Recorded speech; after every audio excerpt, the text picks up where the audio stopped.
Good evening, everyone. This is the Rooftop Sports. Here I am joined by Jay Trident Podcast, and thank you very much for joining the show. And we've got a very special one, as it is going to be the day that we remember those who lost their lives on September 11th. And due to the fact that the game is literally starting within 2 minutes, I'm just going to start it right now, where I'm going to give everyone an opportunity.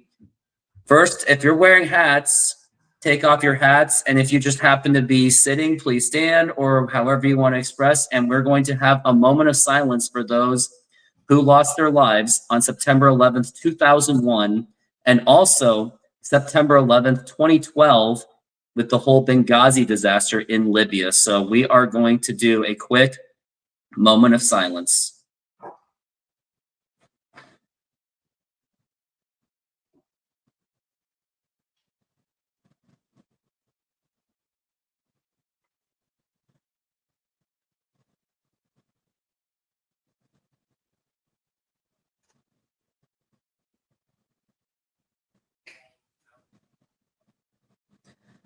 And thank you very much. Thank you for doing so. And now we can transition smoothly into Mariners baseball. And Jay Trident Podcast, how are you doing today? Doing well. Mariners are a win away from tying Houston in first place in the AL West. So it's going to be a tough one, though, tonight. Team's got to be exhausted after that Cardinals series. So we'll see what they can do. It just felt like that series could have gone wrong in so many different ways. Like, they easily could have gotten swept, although they did get the sweep. But the way they got that sweep, it happened literally at the skin of their teeth. So that's how crazy those games were. And obviously, you probably saw a peeker in my show yesterday and my shorts, where you can tell where emotions were very high in that game. And I talked to a lot of my friends today about it, and they felt exactly the same. And a couple of my viewers who saw my Josh Naylor strikeout reaction, they said that they basically did the same exact thing. Yeah, I mean, it's going to be like that. These final six, everything is magnified over these final few games, because this is it. I mean, in April, you can kind of go, well, listen, there's 120 games left. You can no time to make up for anything. So, and as good as that series was, had they lost last night, it would have been a big loss. So, I mean, there's no margin for error with the way Texas is playing. Houston's probably going to get some wins here down the stretch, and Cleveland, Kansas City aren't out of it. So every game is valuable. Every game matters. And although it is annoying to see Texas keep streaking like that, especially a sweep against Brewers, you know what? Objectively speaking, I have to respect that, because they're doing it with literally almost nobody of their prominent all-stars. So you know what? Crazy. I hate it. It's annoying. It could be a detriment to the Mariners, but you know what? On a competitive, objective standpoint, I respect the heck out of you, Texas Rangers. Well, and at least there's no, chance to back into the playoffs, so we don't have to worry. You got to win it now, because, if the Mariners had gotten in at like 82 and 80, it would have been, oh, well, they just backed in. Now they got to earn it. So, in that way, it's a good thing. It's forcing this team to play good baseball, which they've done since the Atlanta series, at least. Of course. And I forgot to mention one other thing. In commemoration and remembrance and the respects to the victims of September 11th, both in 2001 and 2012, this show will not be monetized, and I will not be asking for any donations. Anyone that wants to, fine, I can't stop you. And also, as you can tell, the banner doesn't even have my typical SeatGeek code, and that's not going to be done. Not even my cute little 25-second SeatGeek video, that will also not be played today. The only commercial you'll maybe get is any of those pizza and food commercials. Now, here's the pitch, and a swing and a miss, and that is strike one, and we are underway here at T-Mobile Park. Pitcher today, didn't even have time to talk about pitchers. Bryce Miller is the pitcher going against Mike Trout. Another reason why this series is going to be a challenge, because the Mariners, I think, are down in their bottom half of their rotation. Now, here's the pitch, and a swing and a miss, strike two. And although the great Mike Trout is up, he does have a 200 batting average. He has hit that one home run, but nonetheless, whether he's batting 1,000, 500, or 200 or zero, he is still very much a threat to the Mariners, as he has been in years past. And now here is the 0-2 pitch.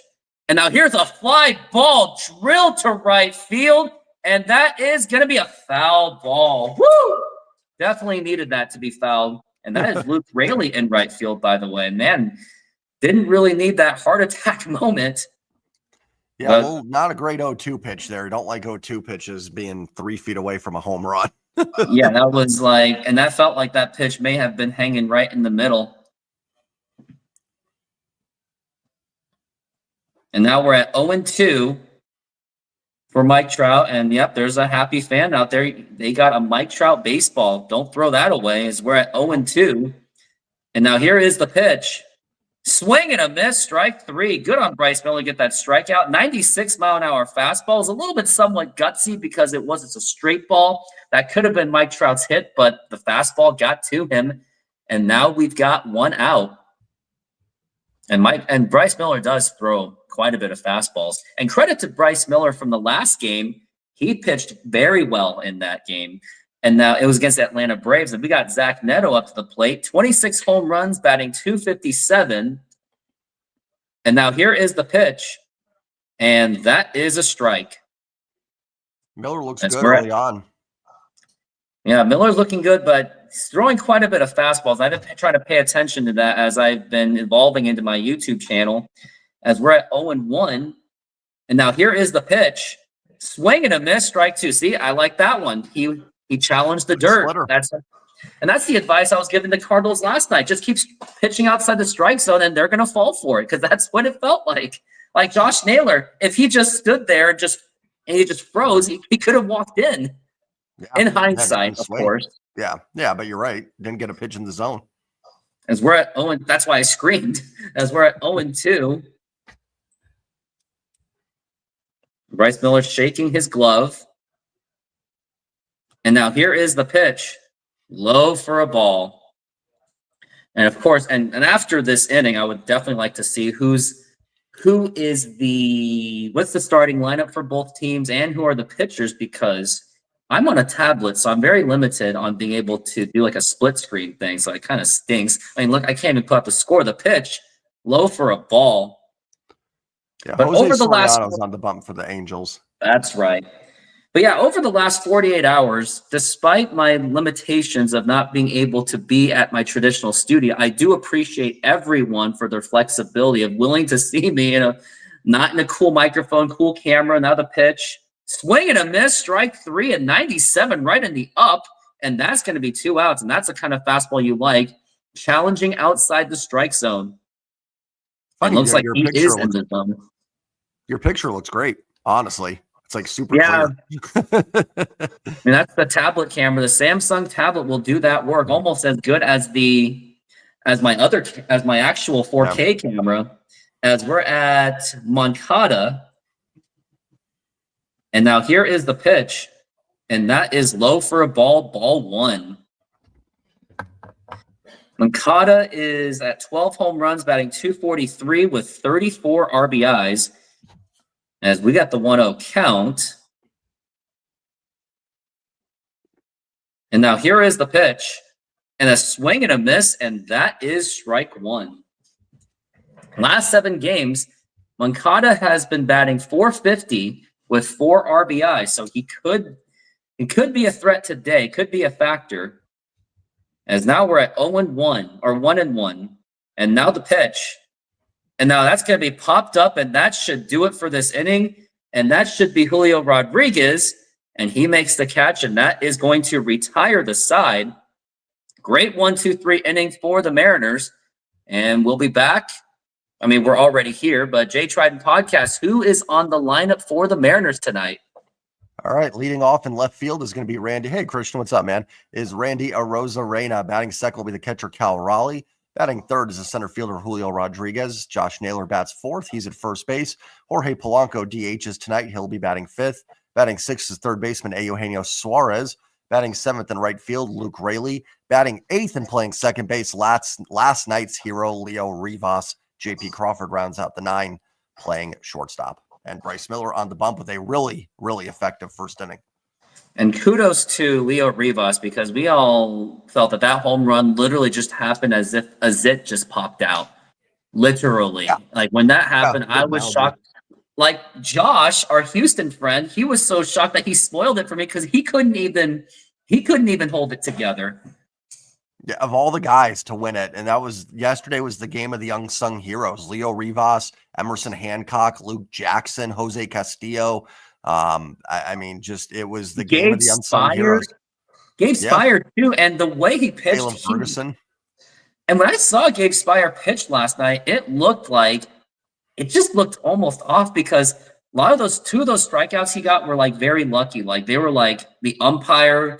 I think that one was called, and the other one the batter just happened to swing, and it looked like it was right down the middle. And he kind of looked stiff, like just like the game 2 days ago where it looked like the same exact thing when Dan Wilson, the trainer, was checking on him. Yeah, that was an interesting one because then they came right back out. So I don't know what that one was about, but velocity looked fine. So I don't think he was hurt. But yeah, that was odd. It really was, but yeah, many people, I think it's under the table that the Mariners bullpen was absolutely effective. Like that was like the Yeah. complete opposite of what the starters. And I'm usually a huge critic of Mariners bullpens. I mean, you can thank 97 and 98 for that. Now here is a Rosarena, and that is a ball. I think this is the first time I've ever seen your true hair, Jay Trident. Yep, there's that hair. I usually have the hat. That's right. It's very rare when I'm not in a hat. So this is my thin, balding hair that's got 1-0. parts and weird stuff in it. And that And a is bad foul bald ball, spot back here. and that is Randy Rosarena with a 1-1 count. And also for anyone that cares about fantasy baseball, I am winning 9-1 in the semifinals. And the other teams, Greg's great team and the Langoliers team, whatever you call it, they're literally in a seesaw battle as we're at 1-1. And now here is the pitch. Now here's a ground ball, and that's going to get right through for a base hit. Nice hit by Randy Rosarena. He did exactly what he's supposed to do as a leadoff hitter, even though I still think he should just be a cleanup or a 5 hitter. But Dan Wilson has that lineup card, and I don't. And now we got Cal Raleigh, and this could be the moment where he could get 54 and 55. That could be possible, but so does Soriano. He knows that too. So he may pitch very cautiously, and he actually can. And now the pitch, swing and a miss. And you see that Soriano's not going to give him one. He's not going to give him a strike. And knowing that Cal Raleigh does have his strikeout issues, they can actually go outside the strike zone and play with caution. Go with caution as we're at 0-1. And now here's the pitch. Now here's a ground ball foul. Cal Raleigh felt that was his pitch. Soriano does not give up a lot of home runs. Remember, Julio hit 2 off of him last start, and that was considered like pretty incredible. I think he's only at that point only given up 6 home runs all season, I think. Yeah, it seems like with T-Mobile Park, and when you put Soriano together, that could be a very tough combination as we're at 0-2. And now here's the pitch, and that's going to be a foul ball, and you can just tell that he really, that number 53 is really, I think that number 53 is like, it feels like a bug to him. It's like that little annoying thing that's really getting, like when it gets to like 53, and if he passes that, when he gets to 55, he's going to feel it. And then after 56, he may feel relieved, but then that's going to be the 60 and then the Aaron Judge record. And now we're at 0-2 for Cal Raleigh. And let's hope that he can get this one. And now here's the pitch. Swing and a miss, strike 3. Soriano went right after him, and that's going to be 1 out. Yeah, it's not a great 0-2 pitch. You'd like to do something with that. Oof. And it's not like exactly it was in the zone, but he had no choice but to swing at that. Like, it wasn't exactly the home run pitch, but he had no choice but to swing it because it was in the strike zone. And now we got Julio Rodriguez up to the plate. And like you said, he really did. He really did go after him. Now the pitch, and that is going to be barely in there for a strike. And like you said, Mariners have a golden opportunity to seize that division lead. And let's hope that they get that as we're at 0-1 for Julio Rodriguez. And now the 0-1 pitch, way outside for a ball. And Daniel Barry, thank you for being here. And I forgot to say, RGR21, the best member on the YouTube channel, is also here, along with Fritz, who was the most engaging member yesterday, as we're at 1-1. Swing and a miss, strike two. Really bad swing by Julio, and that is going to be 2 strikes. And very interesting, the Mariners are wearing their, just noticed they're wearing their City Connects. It's on a Thursday rather than doing it on a Friday. Very interesting decision. Because right now it is Thursday rather than Friday. So I guess they really like City Connects. They're doing it for Thursday night and Friday night games, not Thursday day games, but Thursday night games. Now If the you go back pitch. and look at every Thursday night game, they've had it. Oh, okay. As now we're at 2-2. I mean, it's pretty rare to have a Thursday night game, and Right. for the Mariners, yeah, it's usually like afternoon, or they just happen to have a day over. Exactly. As we're at 2-2. Now here's the pitch, and that's going to be a foul ball, and he actually should have let that go. And now that just hit his foot, and let's hope that Julio's okay. He looked shaken up at the very moment. Oh, no. I'm not trying to give a heart attack or anything, but he's really favoring that right foot. And it was a pitch that he really didn't have to swing, and that hit the right toe, and that does not look good. Let's just hope that he is okay. Yep, Dan Wilson and the trainer are taking a look at it right now.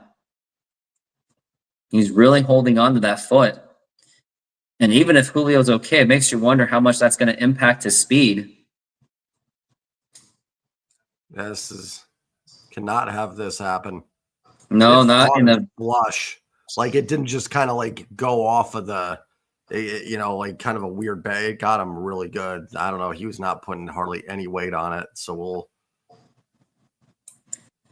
he's really was hopping in that one. Still favoring it, but I would imagine if once he takes off that shoe, and his sock, I'm pretty sure he's gonna be like, "Holy crap!" I think that's the kind of pain that he might be in. Yeah, and even if he finishes this at bat, that does not mean he's out of the woods. So, because you want to see next inning, is he out there defensively, how he's moving around. So, certainly not. Yeah, and that will definitely put some limitations on what you can do at center field. You got Randy, you got Canzone, and you got Robles, but it's kind of like, but you need Julio. And as much as I criticize him for sometimes I feel like he's not running at his 100%, but I mean, a no-hustle Julio is better than no Julio. And now Julio is back on, so he is going to try to gut it out as we're at 2-2. And now here is the pitch. And now here's going to be a ground ball foul. Kind of curious if he runs the bases here, how he looks too. That'll be a good test. So love to see one in the gap here. Well, and let's see how he looks. Josh Naylor is on deck. And by the way, there are fans, including some prominent Mariner content creators, even the Mojo. They are calling for him to get that extension as we're at 2-2. And now here's going to be a liner, and that is going to be a base hit. And now we got runners on first and second with no one out. Excuse me. But yeah, I mean, there is an excellent case for the Mariners to go for that extension for Josh Naylor, because for all the complaints about T-Mobile Park and the offensive suppression, Josh Naylor does not care about that, and his numbers prove it. He's a 370-something hitter in T-Mobile Park, so he likes it. He expressed how much he likes T-Mobile Park and playing there. So, and when you have a player that likes T-Mobile Park, do not waste that. And now we've got the next batter up to the plate. It's going to be Josh Naylor. He had that huge strikeout yesterday, which really drove me nuts.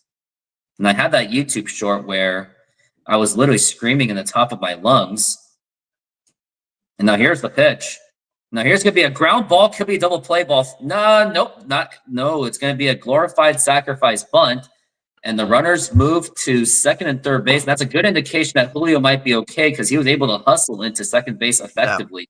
Yeah. Probably got a little break there. Thought that was a double play ball, like you said, off the bat. Now if Polanco can drop one in, 2-0. And it's not like he really ran for it. I think it was just the weird angle that the first baseman had. But now it's going to be Jorge Polanco. But the good news about it, despite it being 2 outs, he is a 2-out clutch hitter as he does play well with the runners in scoring position with 2 outs. Now the pitch, swing and a miss, and maybe I spoke too soon. And he has an 8-game hitting streak. He has a batting average of 423, 2 home runs, 6 RBIs, 808 slugging percentage, and 1 strikeout. Pretty good stretch so far. As we're at 0-1 now, the pitch way low for a ball that gets away, and Randy is not going to bother running for that. And why would he? I mean, Soriano was already in position to nail him out, so not worth it. Yeah, the only thing there was the catcher couldn't find it. Those are tough because you never know. It could just be right there. He picks it up, boom, easy out, and don't want to waste the opportunity for Polanco. Yeah, just like when Randy Arozarena wasted the opportunity for Cal Raleigh on Monday with that boneheaded stolen base idea, especially with 2 outs. Now, if it was 1 out or no outs, fine, whatever. As we're at 1-1, nothing. Yeah, exactly. As we're at 1-1 now, the pitch, and that's going to be right in there for a strike, and that's going to be 1-2. Polanco batting .261. He definitely has been upgraded compared to last season, as he heavily struggled. As we're at 1-2, and now the pitch, and check swing, did he go? That looks like okay. He didn't go through, and that's going to be 2-2. On deck is good vibes only, and he will bat if Polanco can survive. As we're at 2-2, and now the pitch, and a swing and a miss, strike 3. At this point, I'm not even angry about it. I'm just like, wow. And that's going to retire the side. And for something that happened 24 years ago, and I know that Jay Tried podcast, I know that 2 years ago you told me exactly what happened, but now that I have a new audience, because last time we were doing a show together on 9/11, I was maybe at 700 subscribers, and now that I have another 12 to 1,300 or more, or 2,000 subscribers, definitely more than that. Maybe the new audience would be curious to know, what exactly were you doing during 9/11 when all of this was all going down? Yeah, it was actually my first week of high school, my freshman year of high school. And, I didn't watch TV in the morning before school. That was still when you read the box scores in the newspaper.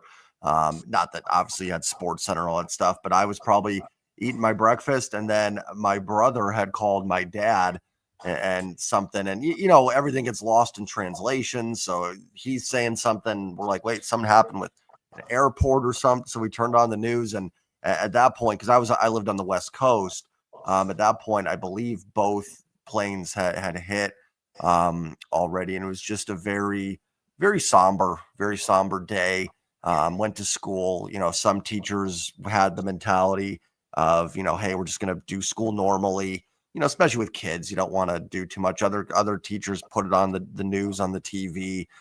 It was hit or miss. We had an assembly. But I remember it very well. It's one of those days that just, I remember most of it. Obviously little things here and there, I'm not sure, but definitely remember it was a very odd feeling that day, and driving to school was different for sure. Absolutely. And I would love to tell my story, but we are back from the break, and my story and experience is probably going to be exactly the same thing. And now here is Bryce Miller to Taylor Ward. Now here's the pitch, and that is going to be a foul ball, and that is strike 1.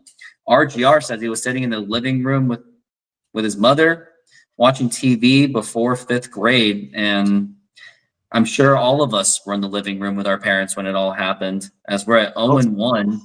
It's amazing now, being 24 years ago, there's probably a lot of people watching this that might not even been born and are full adults, and it's something that I think that's always something that sticks to me. It doesn't feel like that long ago. Someone that's 22 years old, wasn't alive during that. I'm still in the stage, like if you tell me, oh, I wasn't alive for 9/11, I'm thinking you're like 9, 10 years old. I know it sounds weird, but it just doesn't feel that long ago.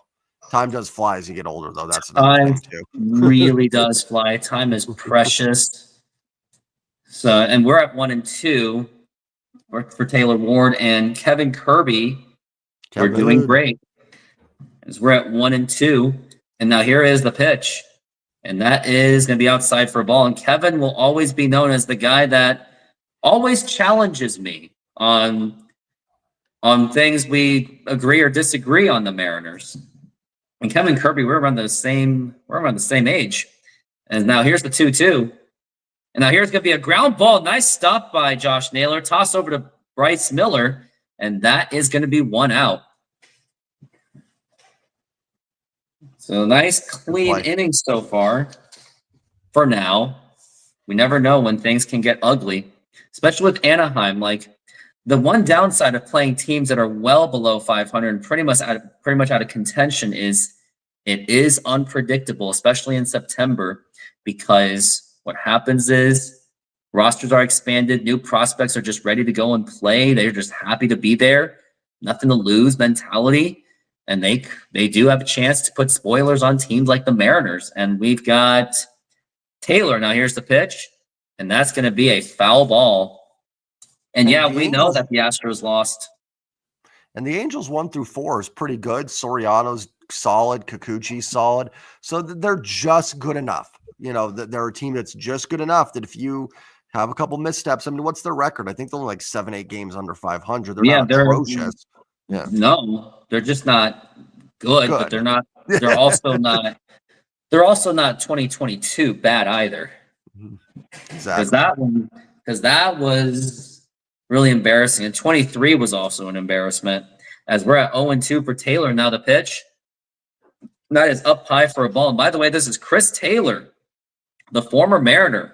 And I believe he was not part of the Mitch Haniger trade, but he was some part of a cheap trade where it was basically just to get rid of him. The Mariners didn't really win on that trade. And then Chris Taylor became Lee. I think it was Zach Lee was the starter that he was traded for. And strike 3, swing and a miss. And Bryce Miller, again, at least for now, he is wheeling and dealing as of now. And we've got 2 outs. And Kevin Kirby couldn't be more correct. Miller has to go deep if that's even possible, because the bullpen has been absolutely worked in the past 2 days. And I was wondering how they were going to survive. But at least they should have Munoz and Brash available at least. And Bizarro. Now here's Luis Rengifo. Now the pitch. Swing and a miss, strike 1. Yeah, can't forget about Bizarro, who, by the way, has had a very shocking, successful season for the Mariners thus far. He's been one of the more effective pitchers, sometimes more efficient than Matt Brash and Andres Munoz once in a while. Yeah. But to the point, you're correct, especially with a 4-game series. So, even if we have the Hogs tonight, at the back end, you don't want Miller to go 4 innings. And so far, it looks like he'll do better than that. You'd like to have a big start and not burn everybody game 1 and then put yourself in a tough spot games 2, 3, and 4. So I think you're looking for at least 6 from Bryce tonight, ideally. 6, but preferably 7. And if he is pitching a no-hitter, you let him pitch however much you want, as we're at 0-2. Now, no-hitters are hard to pitch into. And now here's the pitch. And low for a ball. Bryce Miller tried it, and I didn't blame him for it. Sometimes you have to mix up, even if it means to pitch a ball, just to get him to mix up. And that's like the complaint, like the first world problems thing we have with George Kirby. Although he doesn't walk, it does come at the cost of his pitches are at least hittable, which is unfortunate. And now we're at 1-2. Now the pitch, swing and a miss, strike 3, and that is 6 in a row retired by Bryce Miller. And we go into the bottom of the 2nd inning. It is still no score. And now my story for September 11th. Now, before we go into that, what was the last play in Major League Baseball on September 10th, 2001? Oh, I have no. It's got probably West Coast game, so I'm assuming it's something Mariners. I think we were playing the Angels at the time. They were playing the Angels. Arthur Rhodes was pitching to Tim Salmon. Freddie Garcia was pitching like 8 strong innings as his usual, he was having a Cy Young type season. Arthur Rhodes was to finish it off. Tim Salmon hits a nice little liner to left field, and Charles Gibson, the utility player, made an amazing diving catch. And I was like, wow, what a catch. My dad was screaming in excitement. I was like, wow, nice play. And then the very next morning, I was watching the Mariners highlight because for some reason I did not watch the entire game for whatever reason. I don't know why. But younger, different. I was younger. So I was just watching the Mariners highlights in the morning, and it was like 6 or 7 in the morning. And I think me waking up accidentally that early was kind of a forecoming of what I was about to experience. And then this show called The Best Damn Sports Show Period Yeah. comes on with Tom Arnold and all those, and John Sally and all those funny personalities. I was like just rolling with it. Then I go to the bathroom because I had to take a leak or whatever. Then I come back, and next thing I know, the channel says, the tagline says, America under attack. And I'm like, wait, what is going on? So I was like, switching the channel for whatever reason, which I shouldn't have, by the way, but I was a 9-year-old kid. Come on. And it was on the same channel as the best sports show, period. Like they had to do like this emergency channel switch. Mm-hmm. And next thing I know, I'm seeing the plane hit the World Trade Center. And I'm like, I just froze and just absolute shock. I was like, wait, what did I just see? And now here's Suarez low for a ball. And then throughout school, I was just very numb that day. The principal was coming into every single classroom to make sure that everyone was emotionally okay. Our teacher was strong and she was willing to just teach us through as if it was a normal day, no news. But the principal was like saying, hey, everything's going to be okay. We're in a very strong country. We'll be okay. And that's when I felt better. So I really do commend my principal for engaging with everyone in that classroom. Now it's going to be popped up and fouled. And that's going to be 1 and 2. So the stuff like, oh, go ahead. Oh, am I behind? No, I was gonna say it's a great story because it's people that, that principal probably just doing her job but didn't realize the impact. Now it's gonna be fly ball to center field, makes the catch. But yeah, you were saying how much she was making an impact, which something we took for granted years ago. And then when we get older, we're like, she really did take her time. Yeah. Like chances are she probably had a lot of work on her desk and she was like, no, screw this. I'm going to check in with every single class to make sure everyone is emotionally okay. And worried about safety, we didn't know either too, like what, who's, what could be next, stuff like that. So it was a very, we weren't even sure we were going to have school that day, to be honest. That was kind of like, are we doing school or is this something where they're just going to tell people to stay? I'm kind of surprised we actually did go to school that day. Yeah, and I think if another significant event in a bad way happened again, I think school would all be shut down for the day. Mm-hmm. As we're at 1 and 1 for Luke Raley, who, by the way, he's really got to pick it up. And now here is the pitch, and that is a strike. And the elementary I went to was Cascade Ridge Elementary School in Sammamish. And the exciting part of that school year was it was actually its inaugural year, and my name is actually on the stone. And Luke Raley just took a hit to the knee, and he took it like it was no big deal, and he goes to first base. So every student, every first student got to have their names like stoned onto the floor at the entrance of the school. So if anyone wants to, I guess, meet with me and take a picture with my name on it, sure. As long as the schools are okay with it, make sure I'm not some kind of intruder or anything. But it is public space after all, so I don't see why they would have a problem with it. And how old were you when you lived in Washington? How old were you when you lived in Washington? I moved away from Washington when I was middle of 4th grade. So let's see, 9 or 10 when I moved away from Washington. Man, you moved out of Washington way before it was cool to do it. Right. I was a trendsetter. And now it's mainstream that people are leaving Washington. Like, it's expensive. That's all I'm going to say. It's very expensive. Yeah. And they're checking on Luke Raley to make sure he's okay. It looks like he is. I mean, Luke Raley is a tough guy. I mean, he has that blue collar. Oh, he was actually limping. I thought he was okay, but then show the fact that he was limping. But he's still on first base. And here's Leo Rivas, which I would imagine that he probably got a standing ovation for today, which it was well-deserved. And now the pitch and low for a ball. But like less than 24 hours ago when the Mariners were down 2-1, I was literally calling for fans to boo the team the next day had they lost that game because I couldn't accept the 2 out of 3, especially with the situation they were in. And now the pitch, and that is a strike. Now, had every team lost, I'd have been like, okay, fine, whatever. But because everyone won, the Mariners also had to offset that. As we're at 1-1. Yeah, Seattle being expensive is no joke, as I do work in that industry of real estate, and looking at those prices, no matter how much those houses sell on the market, the prices will just never come down to where people would like. As we're at 1-1 by Leo Rivas batting 288. And now here's the pitch. Now here's going to be a ground ball and fouled. And other questions I have is, although that Leo Rivas has been a great call-up, the concern I have is Harry Ford being up there, and knowing that he hasn't played, it does concern me that if they did call him up, then why aren't they using him at least once in a while? They gave him like a few at-bats, or maybe a at-bat during garbage time. But it's kind of like, if you're not going to use him, then let's bring up Miles Mastroboni, unless this is like an emergency situation in case like Garver or Cal Raleigh go down in injury, then it makes sense. Now here's a ground ball, could be double play ball, throw to second. Oh, it gets away, and now Luke Raley is going to go to third base, and he's going to dive in there, and that's going to be runners on first and third, and the Mariners have caught an absolute break.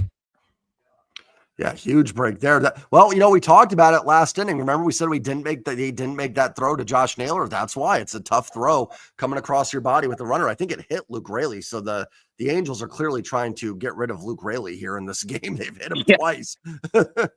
Yeah, absolutely. It's like, what is going on? And speak of, when I was running recess games for the kids at school, it looks like Luke Raley might be out of the base path. And I wonder if they're going to call that, and he is out of the base path. He actually might be out. He is clearly out of the base path, so I wonder if there's like some kind of challenge, or is it just no, they didn't review it. And now here's J.P. Crawford, and now here's the pitch, and swing and a miss. And we all know that deep down, Lou Piniella with that Russ Davis incident in 1998 where he kicked his hat, I think he could have used a review. He would have challenged that call immediately and then argue with the umpire. As we're at 0-1 for J.P. Crawford. And now the pitch. Now here's going to be a liner to left field, and that is going to be a base hit, and the runner is going to score. Mariners take the lead. That's going to be 1-0, and I wonder how much more are going to be. It's not, but the Mariners do get on the board. Actually, no, Leo Rivas scores as well, and now it's going to be a 2-0 Mariners lead on a 2 RBI double by J.P. Crawford. What a way to start this game for the Mariners. Tremendous. Needed from JP. He's been struggling. Good to see him put one down the line. Nice to see the bottom of the order come through. Now let's see if the top of the lineup can break this thing open a little bit early. Yeah, let's do that with Randy Arozarena, and let's do that with Cal Raleigh, even though the other fundamental problem I have with Cal Raleigh being a number 2 is that I think that's more of Julio's thing. Because if Cal Raleigh is hitting with Julio in front of him and Julio's on first base and Cal Raleigh hits an extra base hit, Julio can just wheel that thing home. But instead, you have Julio hitting ahead of Cal, or hitting behind Cal. And then if Julio hits an extra base hit, then Cal can't necessarily run that fast. I will say, I never thought of it that way. This is a kind of interesting argument. I would say, though, that Cal doesn't actually hit a lot of extra base hits. They're mostly home runs. So maybe to that point, but I actually hadn't thought of that. I like that point though. Actually, I hadn't thought of it. The only counter I would say is like, but you could say the same thing though, because then Julio's hitting, and then if he gets more doubles, Cal's tougher. But I'm also kind of like, this lineup's so deep when it's on. I'm not too upset with how they're doing it, but that's an interesting point that you made. I like that. Yeah, and no one has to agree with it. I don't expect to, because the Mariners are just in that kind of sort of groove, at least when they're at home. So if it's like if it ain't broke, don't fix it. But me, I'm like, yeah, but I want to get to when we get to the playoffs, they're going to want to make more smart lineups, because they cannot live and die by home run when it gets to the playoffs, because you're not going to be going up against pitchers that are going to be of less caliber. You're going up against more big name pitchers. As now here is the 2-0. And that is a strike. The 97 Mariners proved it. Big home run hitting team, set the major league record, and then Mike Mussina just embarrassed them. It probably is the biggest concern, right? Like, can this team manufacture runs? Because you're going to be facing good pitching if you get in the playoffs. And, 2-1. good to see this tonight, though, against a guy like Soriano. Yeah, good idea that they're in the small ball, and maybe they did put that into consideration.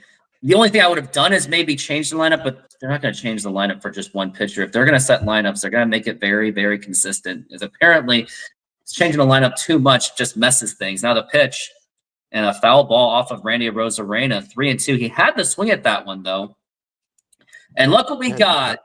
OKC no face. I mean, look at this. I mean, I attract these 49er fans, these Yankees fans, these Thunder fans, Astro fans.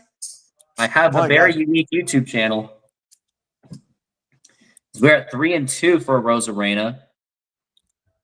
And now the pitch. And that is going to be ball 4, take your base. The good news is you have runners on first and second.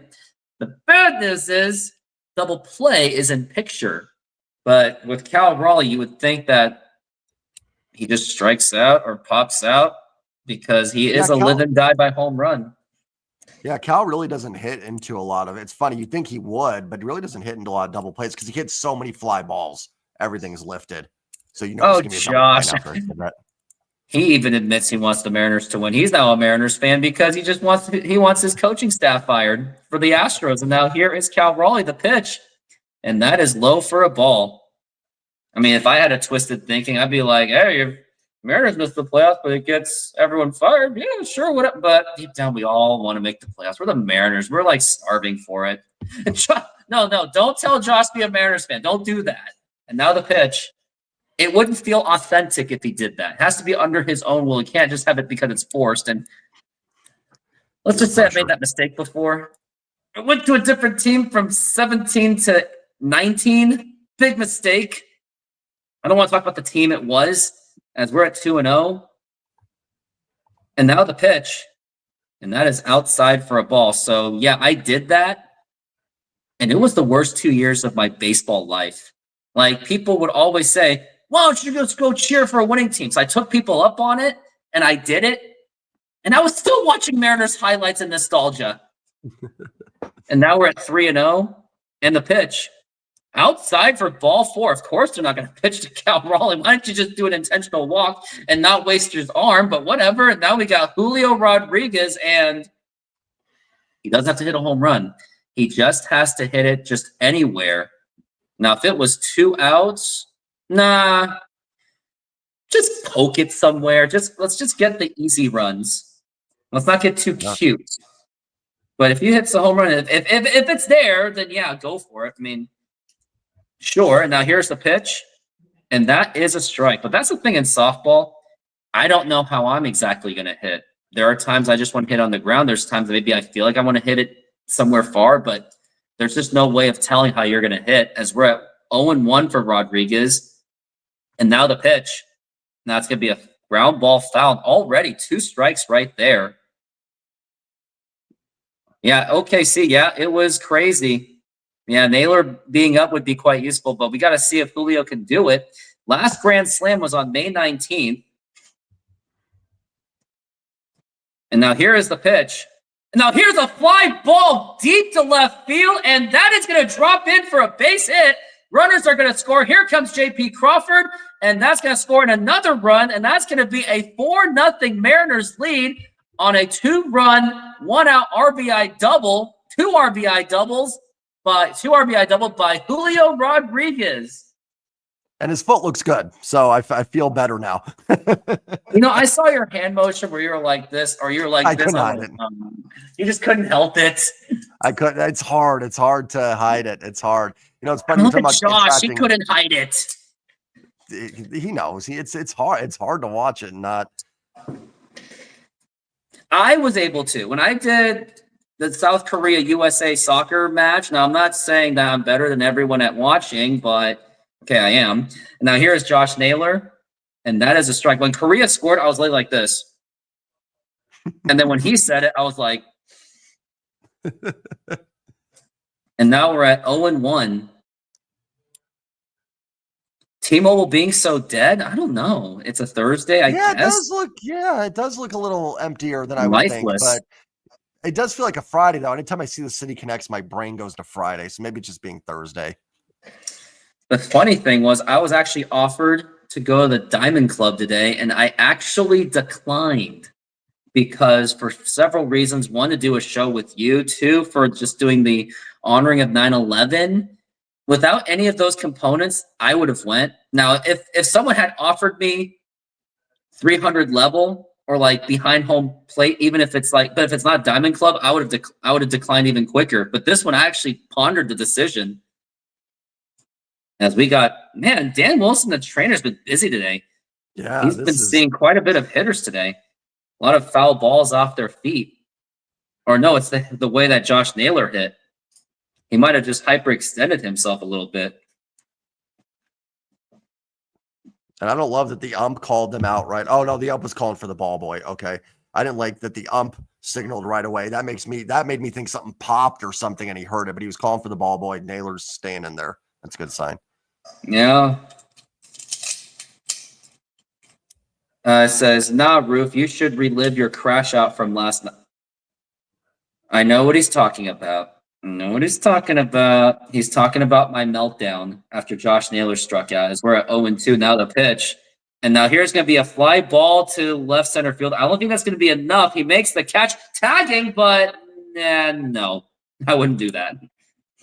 Yeah, that would have been a good call there. And you got Polanco up, who's been good with 2 outs. So right call to hold him there. You'd like to get one more. Five always feels like that kind of big number because then there's not one hit that can tie a baseball game.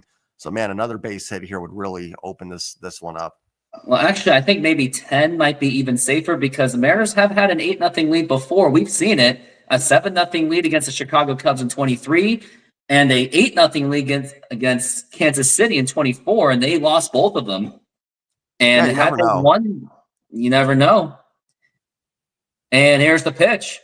And just by pure numbers, if the Mariners won both those games, they would have been in the playoffs. But of course, to make my sound somehow more objective, maybe just because you won those games doesn't mean those other games would have been the same result. Yeah, always got to go with that. As we're at 0-1. And there's always games to point to. Even last year, didn't they go? They went like 2-10 against the Angels down the stretch. You lost 100 games.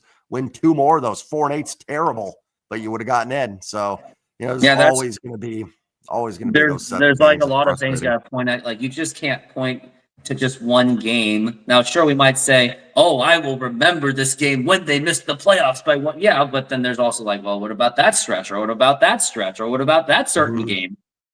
Right. As we're at 0-2 for Polanco, and now the pitch, and that's going to be popped up and fouled. Or better yet, what about when the Mariners couldn't complete the sweep against the Texas Rangers last season, and that was considered devastating for the season. Dude, now, oh my gosh. As we're at 0-2 for Jorge Polanco, and now here's the pitch. And that's, oh no, and I can see why you said, oh my gosh, and everyone's just getting hurt today. Dude, this is, man, like I tell you, the Angels, obviously nothing they're doing, but man, Soriano's been rough, but he is taking us out on those heavy sinkers. It's very much, and he didn't even make contact, but Jorge Polanco swung it anyway. No, it did make contact. It did make contact. He did. I think we can just call this game after 2 innings. I think everybody's fine. Let's just 4-0. Are we all good with that? And let's just get some rest and go home. Because man, this is like Luke Raley's been hit twice. Julio, Naylor, and Polo. I would say I'm gonna wait. Well, after bottom of the 5th, we can call the game right there and make it official. Yeah. Weather delay. No, roof's not working. Yeah, roof's not working. Let's just call that. As we're at 0-2 for Polanco. And man, look at the lack of fans there. I mean, you would think that they would have shown up for, I don't know, for many reasons. And now here's the 0-2 pitch. And that is low for a ball. And I also want to get a count of how many games I have done, which I will just wait until commercial break because you never know what Polanco can do with 2 outs with runners in scoring position. And now here is the 1-2 pitch, and that's going to be a foul ball again. I believe I'm going to be on show number 62 or 63. So it's been a pretty big week for me on my YouTube channel. Had a lot of people watching, a lot of people engaging. So it's been a good week. The Mariners have a chance to lead the division, and fans don't seem to care. Why am I not surprised? Oh, Josh, I love that. You're holding Mariner fans accountable. The pitch, foul ball again.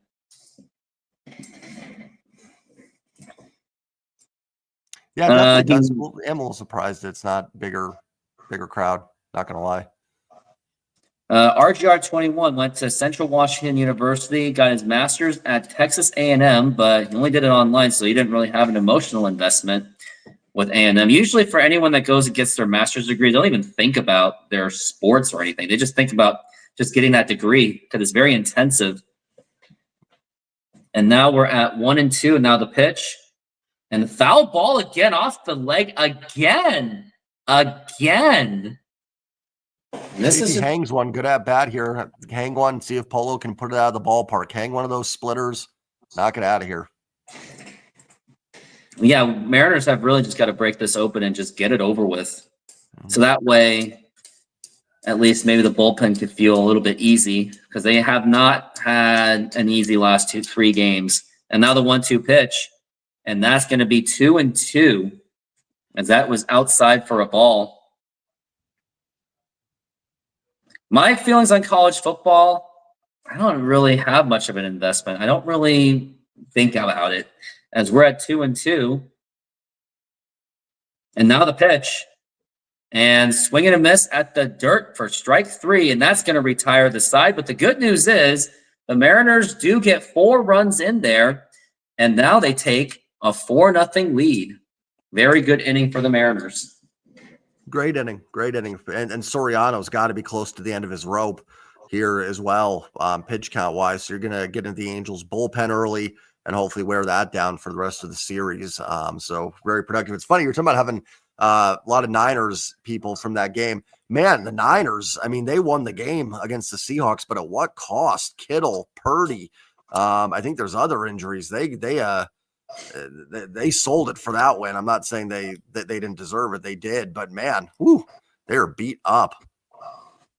Are they on the injury report or they just seem beat up? No, Kittle's out for a month. Purdy's out 2 to 5 weeks with turf toe. Wait, what? I didn't even what? Yeah, Kittle's gone for a month. He's on IR now. Purdy's going to be out minimum 2 weeks, probably more if you have turf toe. That's not going to be 2 weeks. There's another one too. I think Trent Williams might be hurt. Like they paid the price for winning that football game. I mean, but you got to give it to them for being able to basically limp their way through that game. As the Seahawks, they also struggled throughout that game, but hey, kudos to the 49ers for being able to take advantage of it. And turf toe, what is a turf toe? True, I never really got the understanding of a turf toe. I got the understanding of staph infections, though. You're looking it up? No, I don't. I'm not. Yeah, turf toe. I know. I don't know much. I'll look it up. I don't know the whole thing about it. I know it is way worse than it doesn't. It sounds a lot less than it actually is. It's a pretty big. I've seen guys put on IR and miss like seasons for turf toe. Occurs when the ligament under the big toe is hyperextended. This can happen when toe is forced to bend upwards. How do you fix a turf toe? Involves, I don't know. That's just I don't know all of it, but it can be inflamed, bruising. But I don't never had it. But I remember a guy for this a long time. It was like a Seahawks linebacker in like the early 2000s. He had it in like week 7. He didn't come back. They put him on IR. That was it. Like it can linger. So it wouldn't shock me if Purdy's out for 5 weeks. Yeah, I wonder who their backup quarterback is, which I don't even know. I haven't even. Mac Jones, I think. Oof.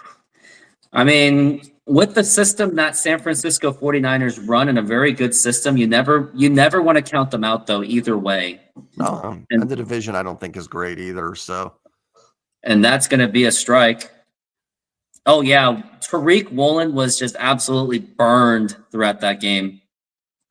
And Flick Yeah. of the Switch, how's it going? Mr. Flick of the Switch, known for his practical jokes. Fluke. And now the pitch. And that's going to be a foul ball, and that is strike 2. Colin Kaepernick, like, all I can say about him, he opted out of his contract. That's all I'm going to say. He opted out.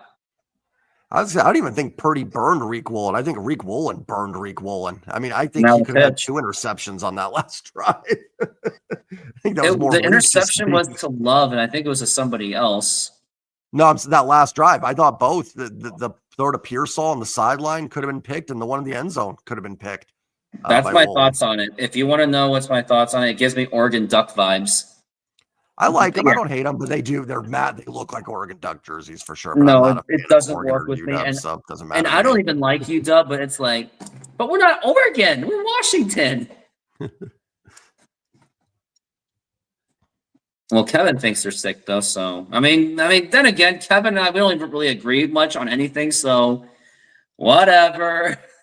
I'm with you, Kevin. I think they're all right. I don't think they're as bad as people think they are. But I like classic jerseys. So at the end of the day, it's strike 3 and another strikeout for Bryce Miller. And how many strikeouts does he have? If you can check that, because I got no access. He has 5. He is on 5 strikeouts. He is on fire for now. That's what I always like to say when something is going well. I just say, for now. And now it is Logan Davison. And now here is the pitch. And now here's a fly ball. Foul. And that's going to be strike 1. And by the way, the timing of me going to that Mariners game wouldn't have worked because I don't know if my friend's ticket was digital or if it was paper. If it was paper, I couldn't have made it. And I'm not going to ask my friend to like abandon where he is, which is the Diamond Club, just to have him get me in there.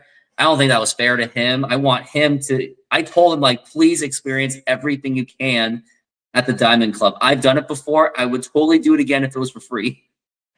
So with the Mariners not having that great crowd, you're the reason it's not at least one more in there right now. I will take responsibility for it, but I did it just so I can go on a show to pay respects and do a show with you and let all these people on my show say what they have to say, as we're at 1 and 2 for Davison.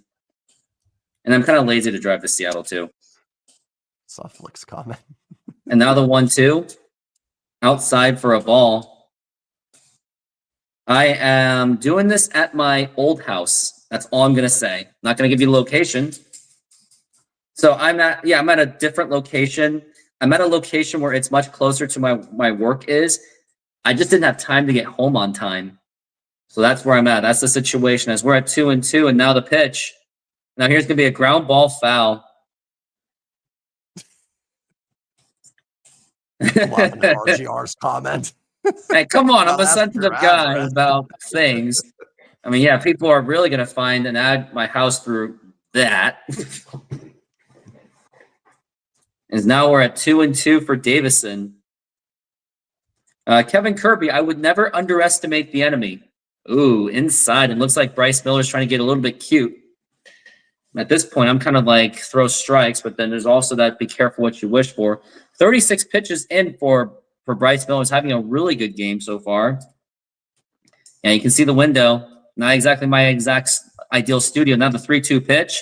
And now here's a fly ball drilled to right center field. And that is, forget about that one. A home run by Davison. And now it's the Mariners 4 and the Angels 1. And by the way, that is Logan Davison's first home run of the season. And knowing that I never really heard of him, that actually might be his first home run of his career. I'll look that up. I think that could be. And that was like a nice swing. Gotta give credit to that. That was crushed. That was just absolutely just destroyed, and there was nothing Julio could have done. Now here is Teodosio. Now here's the pitch, and that is low for a ball. That was his first big league home run. Congratulations. I hate saying it. And Kevin Kirby, you're not wrong on that one. As now we're at 1-0. And now the pitch. Now here's a liner, and that is going to be a base hit. And just as soon as Bryce Miller was just having a brilliant start, and now all of a sudden, we've got a runner on first base. He gave up a home run, and now Mike Trout is up to the plate, and this is where things can change really fast if Bryce Miller is not careful. Yeah, and this bottom of the Angels lineup is not good. And the top is Trout, Neto, Moncada, Ward can hurt you. So you do not want to let Davidson and Teodosio get on base, and then Trout and Neto have RBI opportunities. You can't do that. If they just beat you, Trout gets one, fine, but you can't let the other guys on in front of them. It looks like maybe, I don't know, but maybe they figured out Bryce Miller's a little bit of an outside pitch because they knew that he's a straight ball guy. So they just have to wait for him to get to that strike zone because they know that he's not going to get fooled on that. Now the 1-0. And now here's a fly ball popped up into right field. And is that playable? Not even close. And that's going to be a strike, as if it was a foul ball. Yeah, and I wonder if someone, I wonder if for 1 second I thought someone got hit because there was someone having that showed her big mouth, like as in shock, and looks like they're okay. You never want to get hit by a baseball, trust me, especially as a fan. And now we're at 1-1, and now the pitch. And now here's the runner goes, and it gets away, and no one's going to go, but not a great throw by Cal Raleigh. And now we've got a runner in scoring position with still one out. And sometimes, and I wonder do the Mariners just dare and say, screw it, let him walk and just take care of the next guy and hope to pitch into a double play? Or do the Mariners just try to go after him? I think you got to go after him. You don't want to put the tying run on, and then Neto's a good hitter too. Maybe if you had a really bad guy behind him, you do. But I think you try to just get him out here. And now we're at the 2-1 pitch. And now here's a foul ball, strike two. And your point may have been validated. Now that we have a strike two, now there could be a chance to strike him out. And he did strike out in the last inning. And by the way, he has struck out more than the MLB average. So maybe there is a chance. You're telling that they're telling me, as we're at 2-2, and now here is the pitch, swing and a miss, strike three, and that is going to be 2 outs.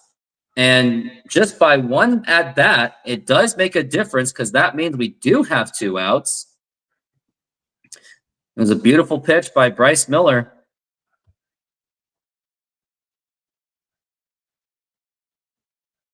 That's funny. Mike Trout having a down year, but still, 785 OPS, still a productive hitter. But definitely, I think we're seeing the end of, getting closer to the end of the Mike Trout, line here. Yeah, era, yeah.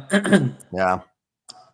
And at the end of the day, we're going to say that he was going to be one of the greatest of all time, and then injuries literally just got to him. Yeah, still having a really solid season. Certainly not a bad player at all, and he can still hit, can DH and stuff. So, maybe not the end, but definitely feels like we're getting closer. It is getting closer, and it's a good thing that they did put him in right field this time. They figured that center field was just going to be too much for him at the stage where he was at in his career. We're at 0-2 for Zach Neto. So you got to give credit to the coaching staff that they finally just said, hey, just play right field. And now we're at 0-2. And now here is the pitch. Low for a ball. And sometimes you wonder what if they did the same thing for Ken Griffey Jr.? Because one of those injuries he got, or a couple of those, was trying to make an amazing play.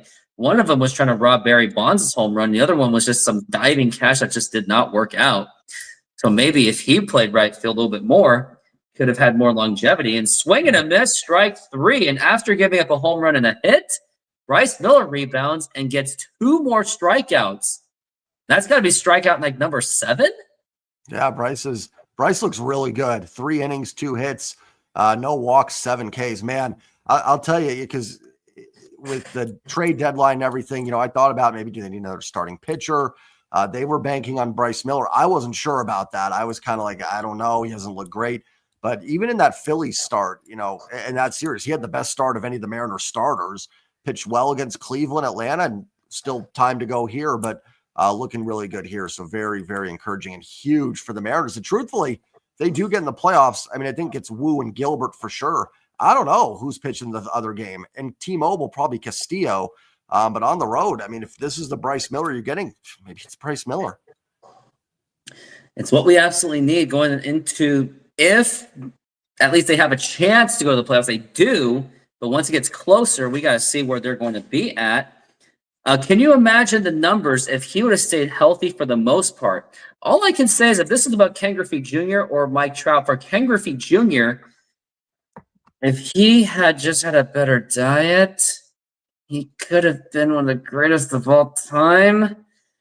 Because if you unfortunately noticed, between the years of 2000 and 2006, he was getting bigger and bigger and bigger. And once he got to the Mariners, he got big, unfortunately. Okay, so he was talking about Mike Trout. And Kevin Kirby is questioning, well, I don't know, but my thing is when someone goes from like a really skinny guy that's hitting for power and he just 2006 and when he comes back to the Mariners, he's like a big guy, it does make you question. Trout actually has had some issues too. Now his isn't diet, but I actually remember hearing like he was getting too bulky. I think that was one of the things they were saying. He was trying to slim down a little bit with Mike Trout because he was for a while. If you look, he was almost kind of stiff. I mean, the guy's still one of the best players in baseball, but you know what I mean? I think some people go back and think of Mike Trout. He was getting a little bulky. He was like, yeah, but good bulk, not bad bulk. But Franklin Gutierrez had that problem, which also contributed to his injuries back in 2012. And now here's the 0-1 swing and a miss, and that is strike two. For $400 million, I mean, contract-wise, I would say he doesn't regret it. But, I mean, in terms of winning, I wouldn't doubt it, the pitch. Unless he just really loved it in Anaheim. I don't know. I mean, he doesn't really say anything much to the media, so there's not really much of a way to know if he regrets it or not. And now the pitch. And now here's a fly ball to left field and foul, and it looked good for just a moment. As now we're at 1-2 for Eugenio Suarez.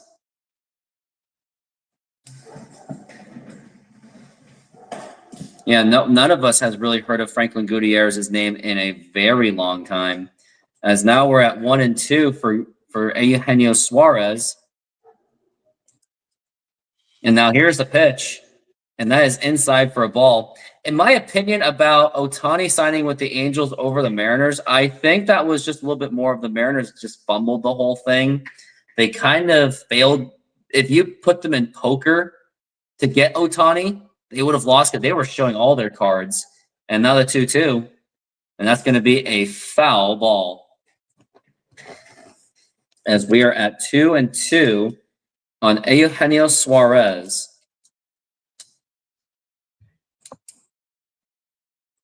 Want to try to get Soriano out of this game. You'd love to get him out after 3. He's at 66 pitches. Yeah, he's really getting up there. Flick of the switch makes that Ohtani, there was never a chance. I mean, you never know. As we're now we're 2-2, and that gets away, and that's a ball.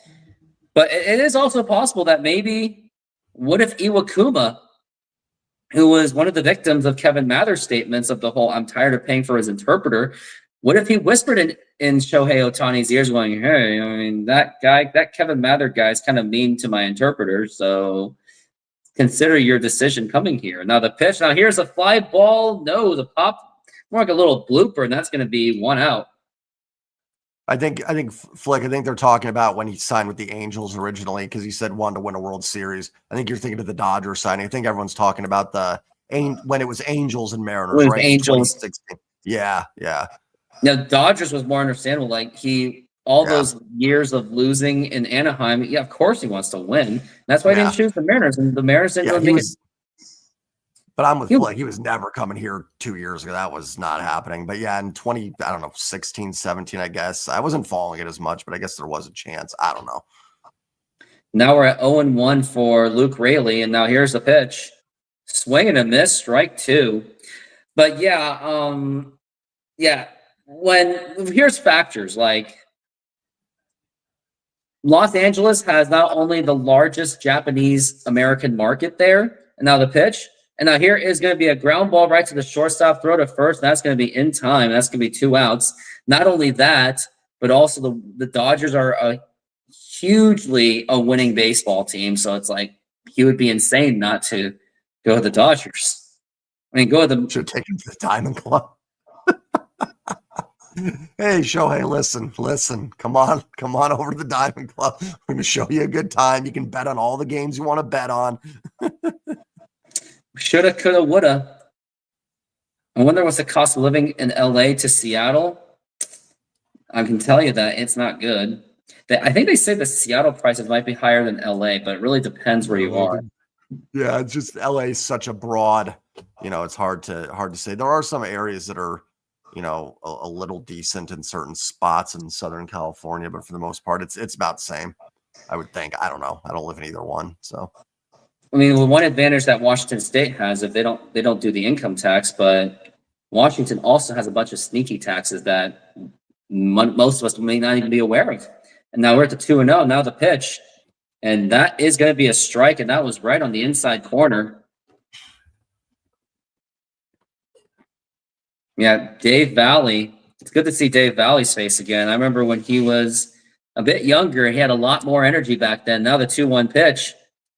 And that is going to be low for a ball. I remember when Dave Valley was with Rick Riz, that he was like that second half guy.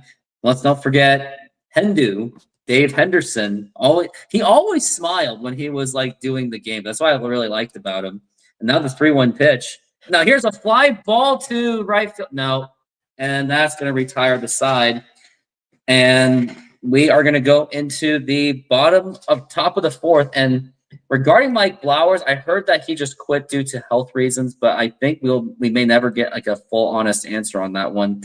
They seem to be Mike Blowers didn't really say anything after he left the Mariners. Yeah, that one's always puzzling. I've liked having Dave Valley back. I think he's the best color guy for the Mariners this year. I think he does the best job of giving those baseball insights, but also allowing the moment to happen a little bit. But yeah, back today you had Valley, you had Hendu, you had Ron Fairley in there with Dave. Oh yeah, this Hendu guy with Rick. Well, in order for the Mariners to win this game, they have to score more runs than the Angels, obviously, and maybe they should try to play a little bit more small ball. Ron Fairly obvious.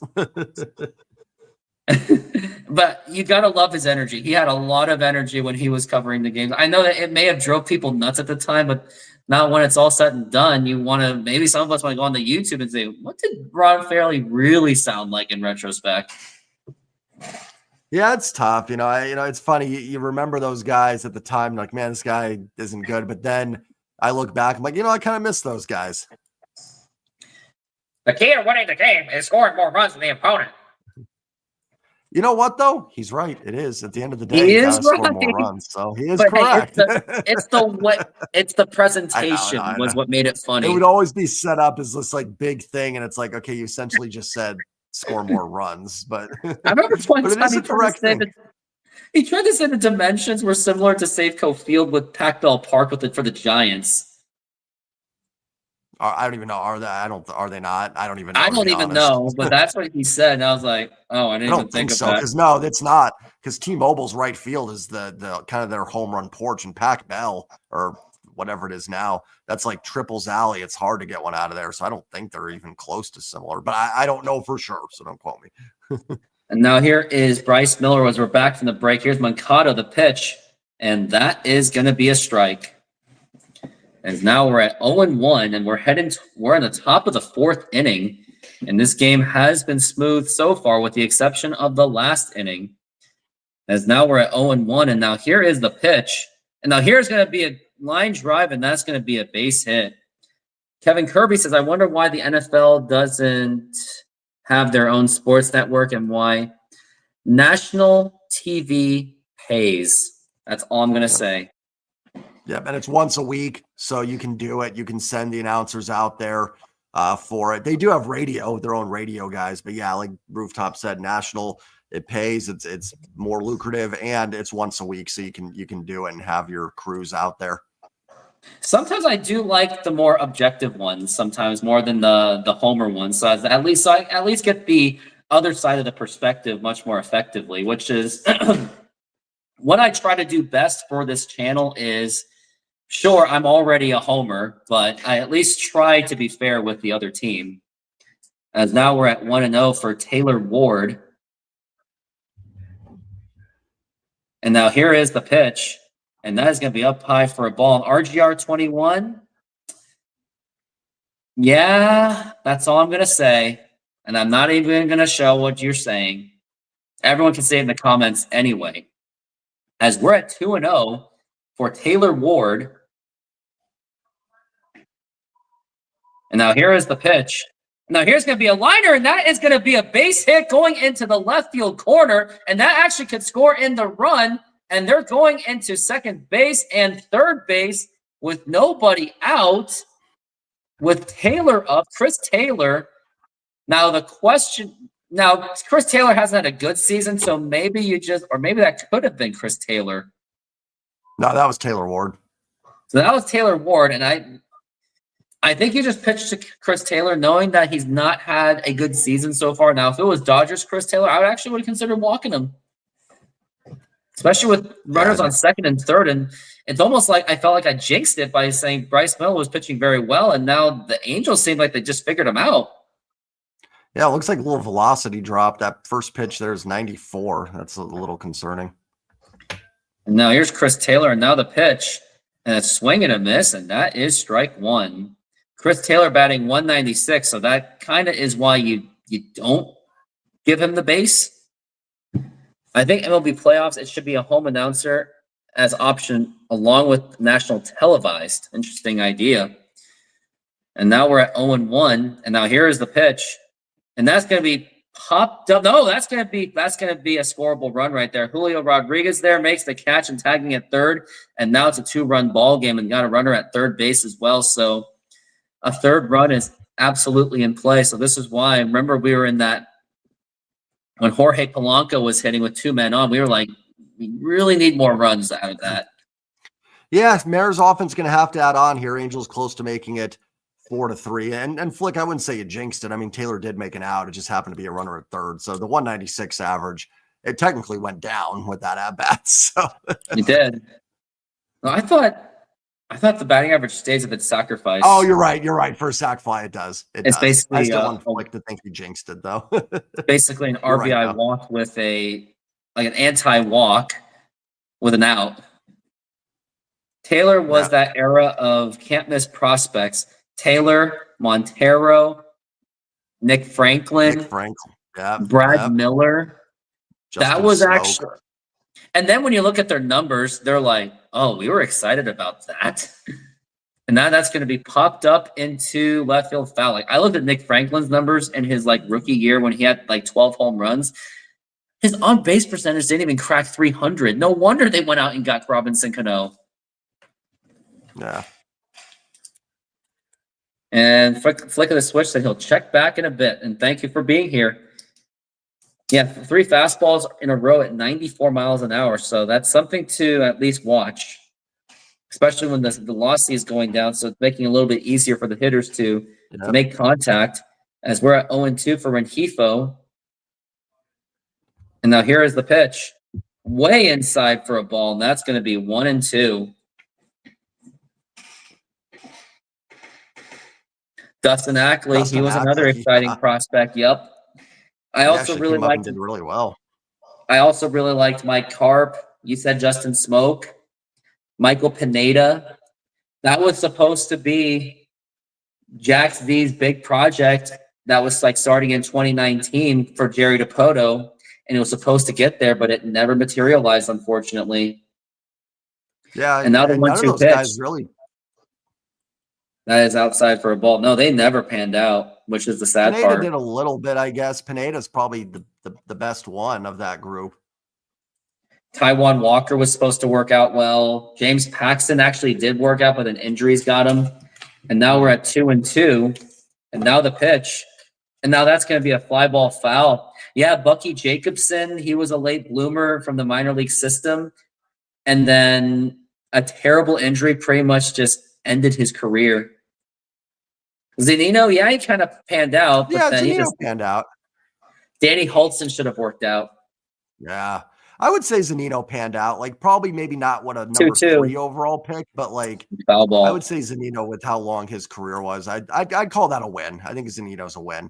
I mean, he had a productive major league career, and baseball's so hard with draft picks. So yeah, I'd say Z panned out. Yeah, Mike, I definitely appreciated Mike Zunino back in the day. And now we're at 2-2. And now here is the pitch. And now here's going to be a ground ball. And that, I wonder if that scores in the run, go to first. That's in time. And a runner does score. Now that's going to be a 1-run ball game. Adam Jones hurts, absolutely. And what makes that hurt more is that the Mariners trading away Adam Jones eventually led to the Houston Astros getting Yordan Alvarez.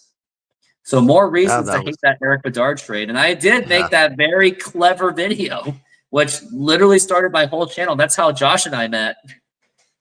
Yep, the butterfly effect. Yeah, exactly. And that trade was awful. That goes down as one of the worst in Mariners history. And it's still affecting us to this day. As long as Yordan's still playing, it's still going to haunt the Mariners for this long of time. Yeah. And I got that idea off of like some random Facebook post. My friend sent it to me, and I was like, video idea. That's pretty cool. Yeah, no, that was really cool. It was. It's funny though how those things can just over time like still have impacts on things you don't even realize.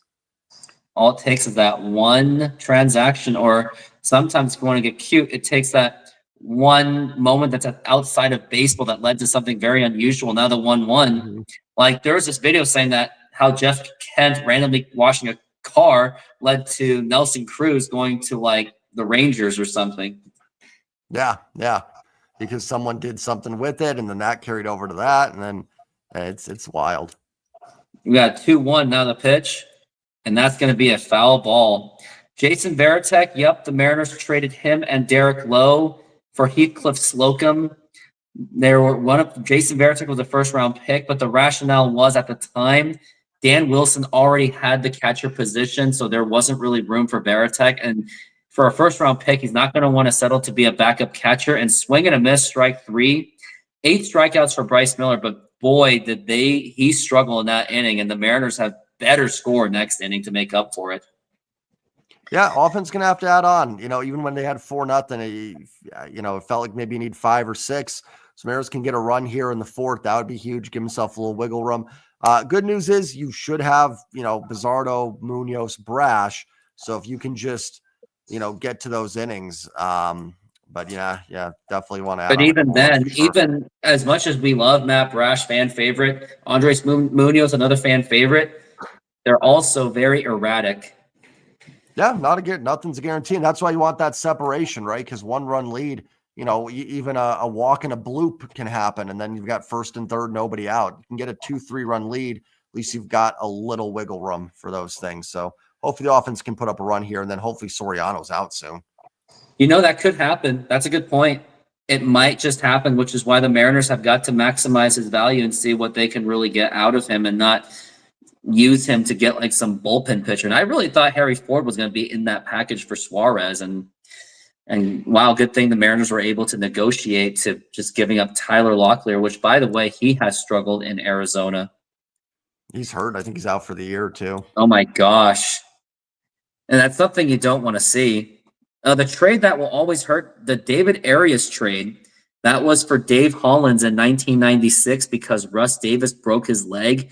Edgar Martinez tried to play third base at one point in 96, and then he crashed into Mariners catcher John Marzano.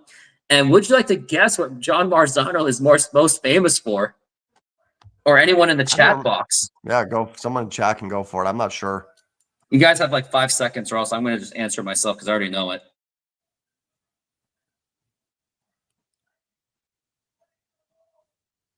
I think flick of the switch would have answered it, but Mariners backup catcher John Marzano got into a fight with Paul O'Neill of the New York Yankees in '96 because Tim Davis was pitching inside of him, but that was in retaliation of the Yankees nearly plunking Rich Amaral. So it was a very heated game. Yeah. And then There we go. Alex Balls Rodriguez baseball. basically shut the whole team, basically shut everyone up with like a home run. And now we're at J.P. Crawford up to the plate, who has been a major contributor to this game. And now the pitch, low for a ball. But yeah, David Arias, the crazy thing about David Arias, as much as there was a video where Dan Wilson, Alex Rodriguez was just in awe of watching him hitting home runs in the freeway, into the freeway. Now the 2-0 pitch, and that is a strike. David Arias, known as David Ortiz, he was barely a top 15 prospect at that time. And he was considered a player to be named. He was actually initially a player to be named later. Now the pitch, and that's going to be popped up and fouled. And I remember when I went through the YouTube, they made that announcement of that trade the day that Mark Whitten hit a grand slam home run against the Baltimore Orioles. And if you have watched VHS 1996, you got to love these guys. You would know that. Hard hitting Mark Whitten. As now we're at 2-2, and now the pitch up high for a ball.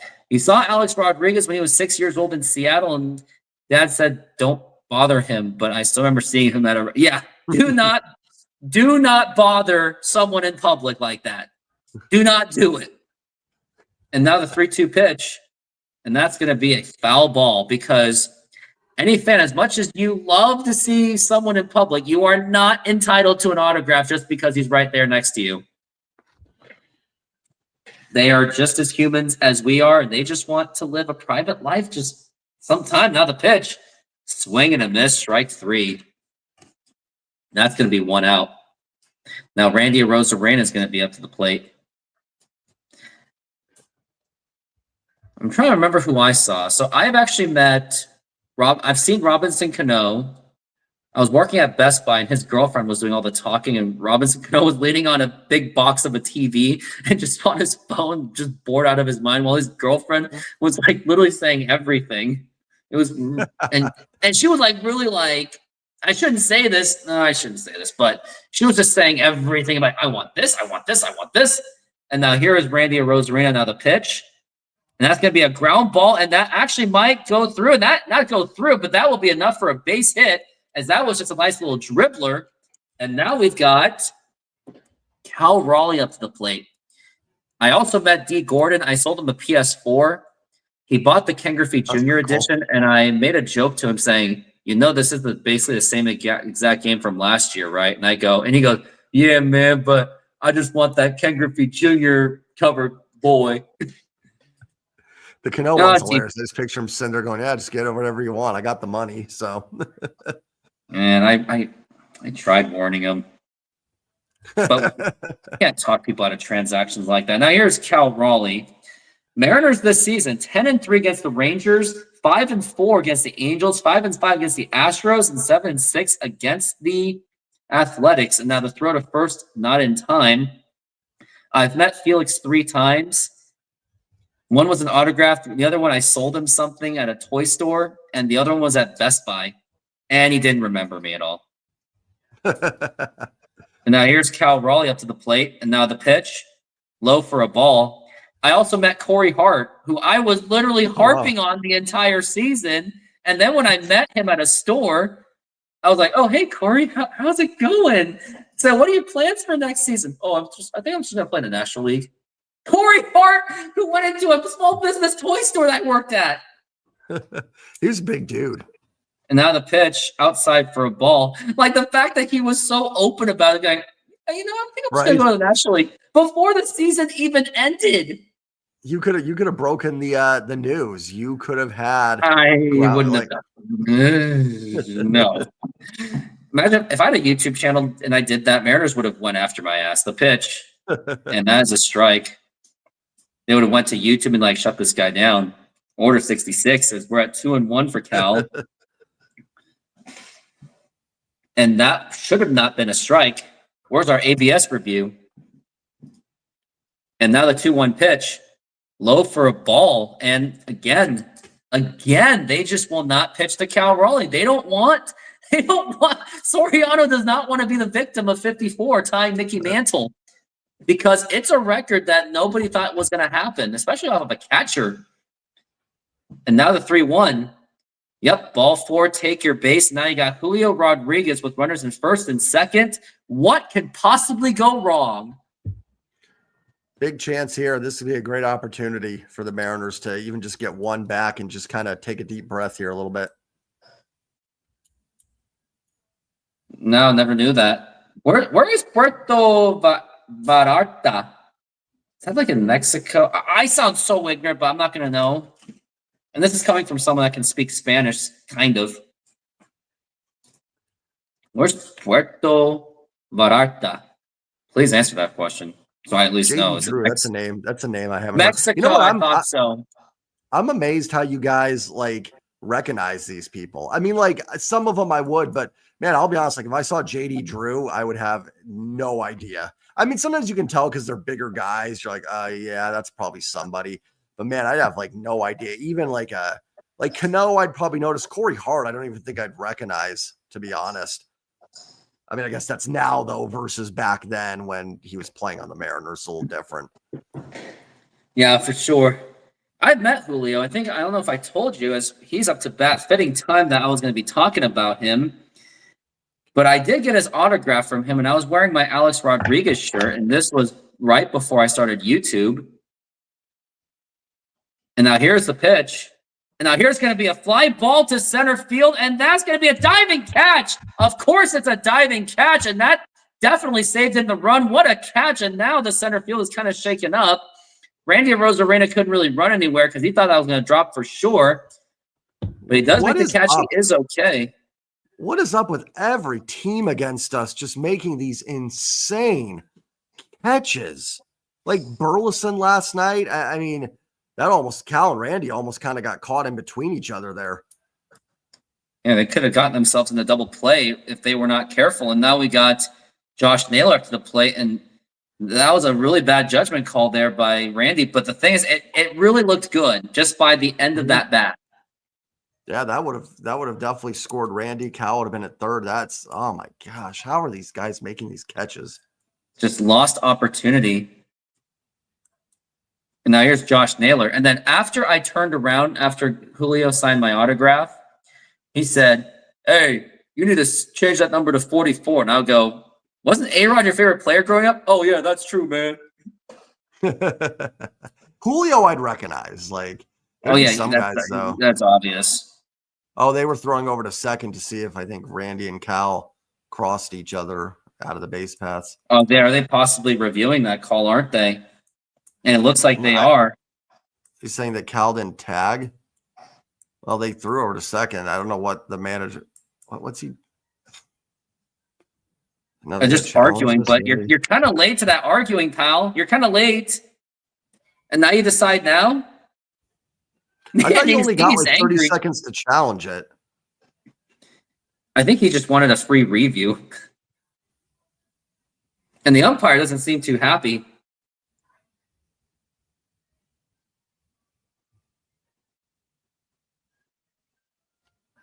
I don't know. There's just these hidden rules of baseball that me and many other baseball fans may never understand. Well, and he shouldn't be able to challenge this because Soriano threw over to second base already. So it's like a play's already occurred. I actually get what he's challenging. Cal didn't touch the base when he went back on it, which I think he's actually right. Because you look, Cal touches the base there, then he goes back and he doesn't touch it again. But he doesn't fully cross the base either. I don't know. These are some of these things where I'm like, I'm not sure. Maybe he does touch the base there. But also, you shouldn't be able to challenge this because your pitcher already threw over to second base. Yeah, already threw it, so it's too late. And it looks like he barely touched it. Yeah, I think he does with his heel. I think the issue is I don't know if it's a challengeable play. Okay, dude, Angels manager, man, you guys are out of it. Why is every manager playing against us like Ollie Marble making 37,000 pitching changes? This guy's going nuts. Like, dude, do you get they all do they not want like what's oh my gosh. What's Dan? I know there's that there's the whole why don't you just play for a draft pick? Why don't you just play all your whoever's? Deep down, these hitters, these players, these managers, they don't want to play for a draft pick because if they do, their jobs are gone. Yeah, exactly. No, 100%. It's just in the emotion that we're like, we're just obligated. We're like, hey, don't you want that number one pick? And then, of course, the players would be like, no. They don't care. They don't care. They just care about being able to still make a living. Yeah. No player that's playing because some of these guys might not even be on the team next year. Why would they care about it? Maybe out of the league or maybe go into minor leagues or maybe they'll be forced to go overseas. Mm-hmm. Which, by the way, I don't think that's a bad idea at least if you're a baseball player. I don't think going overseas is a bad idea. Or just sports in general. Yeah, no, I agree. Like if you're a young guy and for whatever reason, baseball just did not work out in the United States, there are many other countries out there that would gladly take American players. Yeah. Because it's a brand thing in some ways. And it's actually a big deal when an American goes to a different country. As now we're at 0-1. Now the pitch, low for a ball that nearly got away. And that's going to be 1-1. And Josh Naylor's got to step up because I'm starting to notice that he's getting a little bit cold in this homestand. And supposedly he's supposed to be the big hitter for T-Mobile Park, which, by the way, he'll be useful if the Mariners were to make the playoffs, especially if they're going to be playing in T-Mobile Park against more competitive pitchers. And now we're at 1-1, and now the pitch. Now here's a ground ball foul. And yeah, to your point, some of those guys go over there and come back, and they're better. Oh, and they go overseas, and they come back, and there you go. They work on some things, and they end up being pretty good. And they get to see another part of the world that not everyone gets the privilege to do. I agree with RGR. I don't know how this game's only in the fourth inning. Well, because Soriano's at 95 pitches. I mean, he could throw 104 innings here potentially. But yeah, it feels like it should be the seventh. But at least we'll get to the Angels bullpen. And if anyone can look up what the bullpen ranking is, that would be helpful because the second I hit a plus button in that Google Chrome, my stream kind of poops out as we're at 2-2 for Josh Naylor.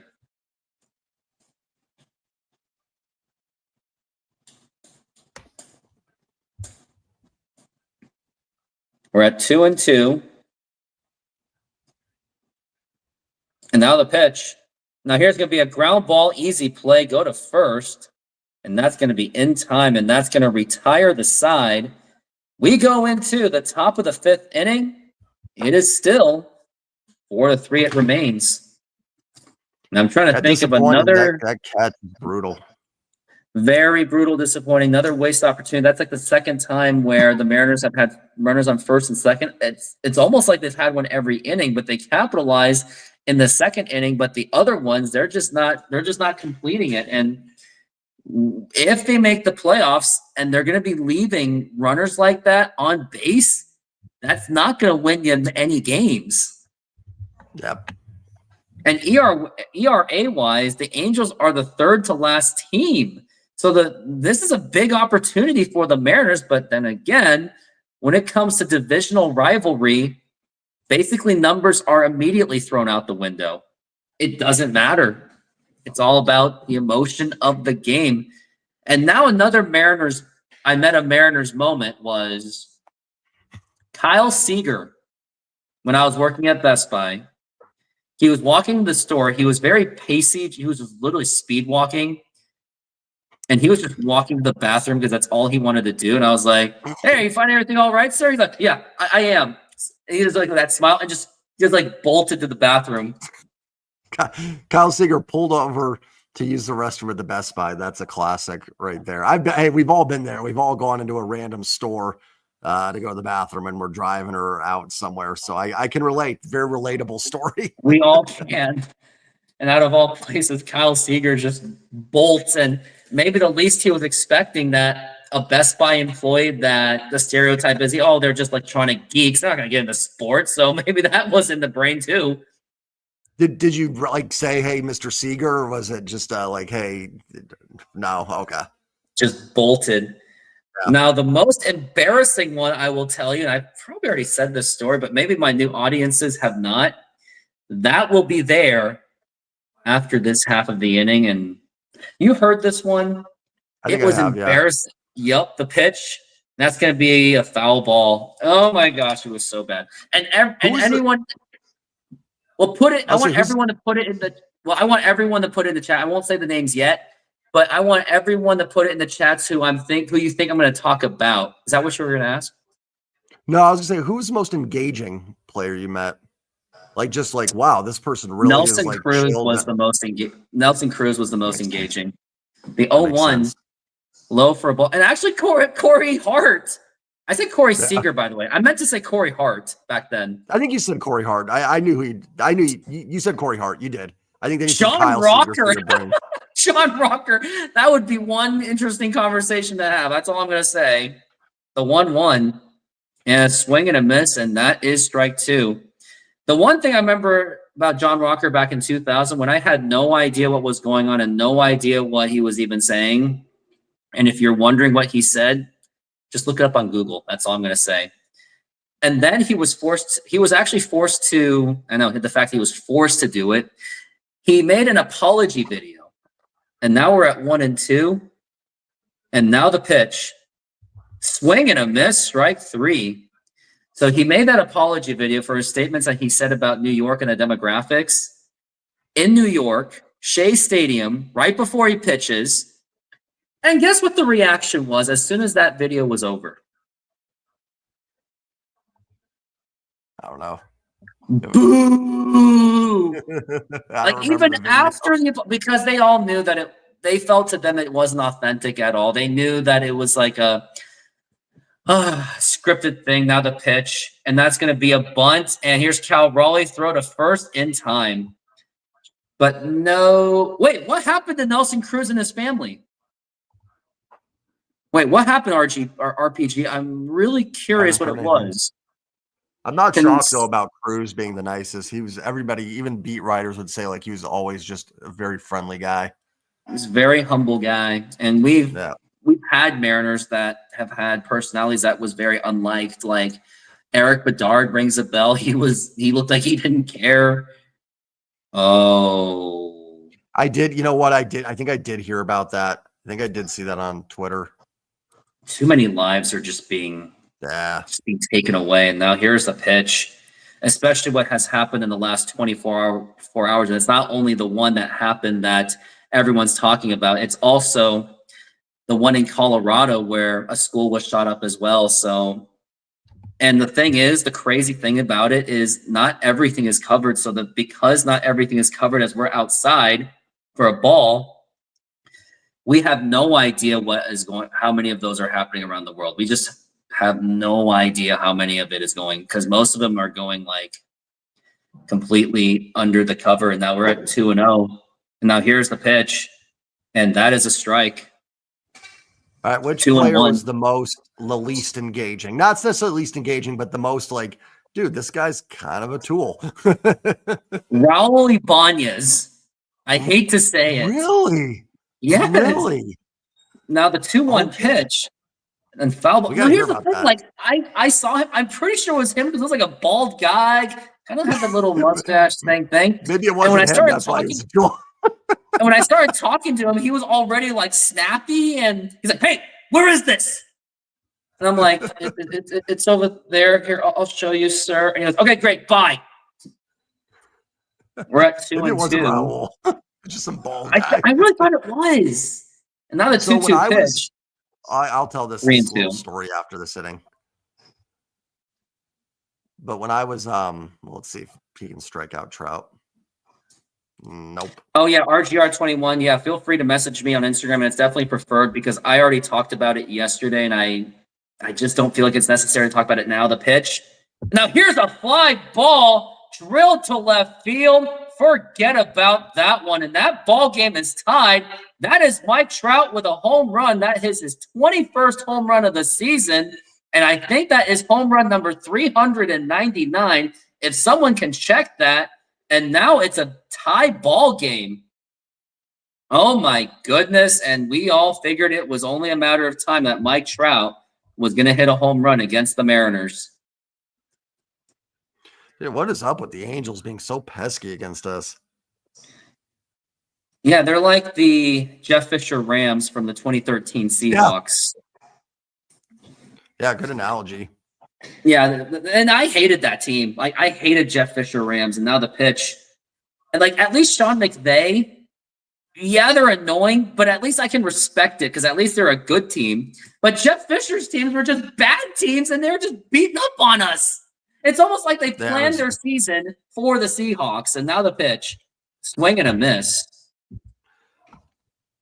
But, yeah, if anyone can check if that's his 400th home run, because if I did, I was part of huge history. Now we're at 1-1.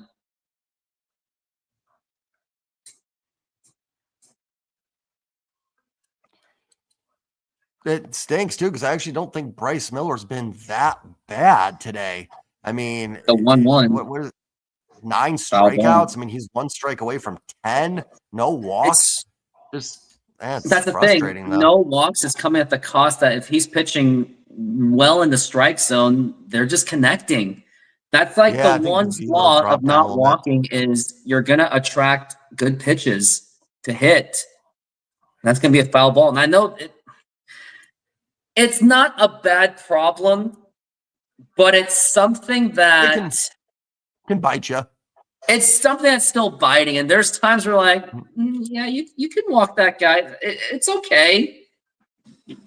No, I get what you're saying. Like, you certainly don't want to be like where walks are a problem, but you can be too much in the strike zone. And now we're at 1-2 for Neto.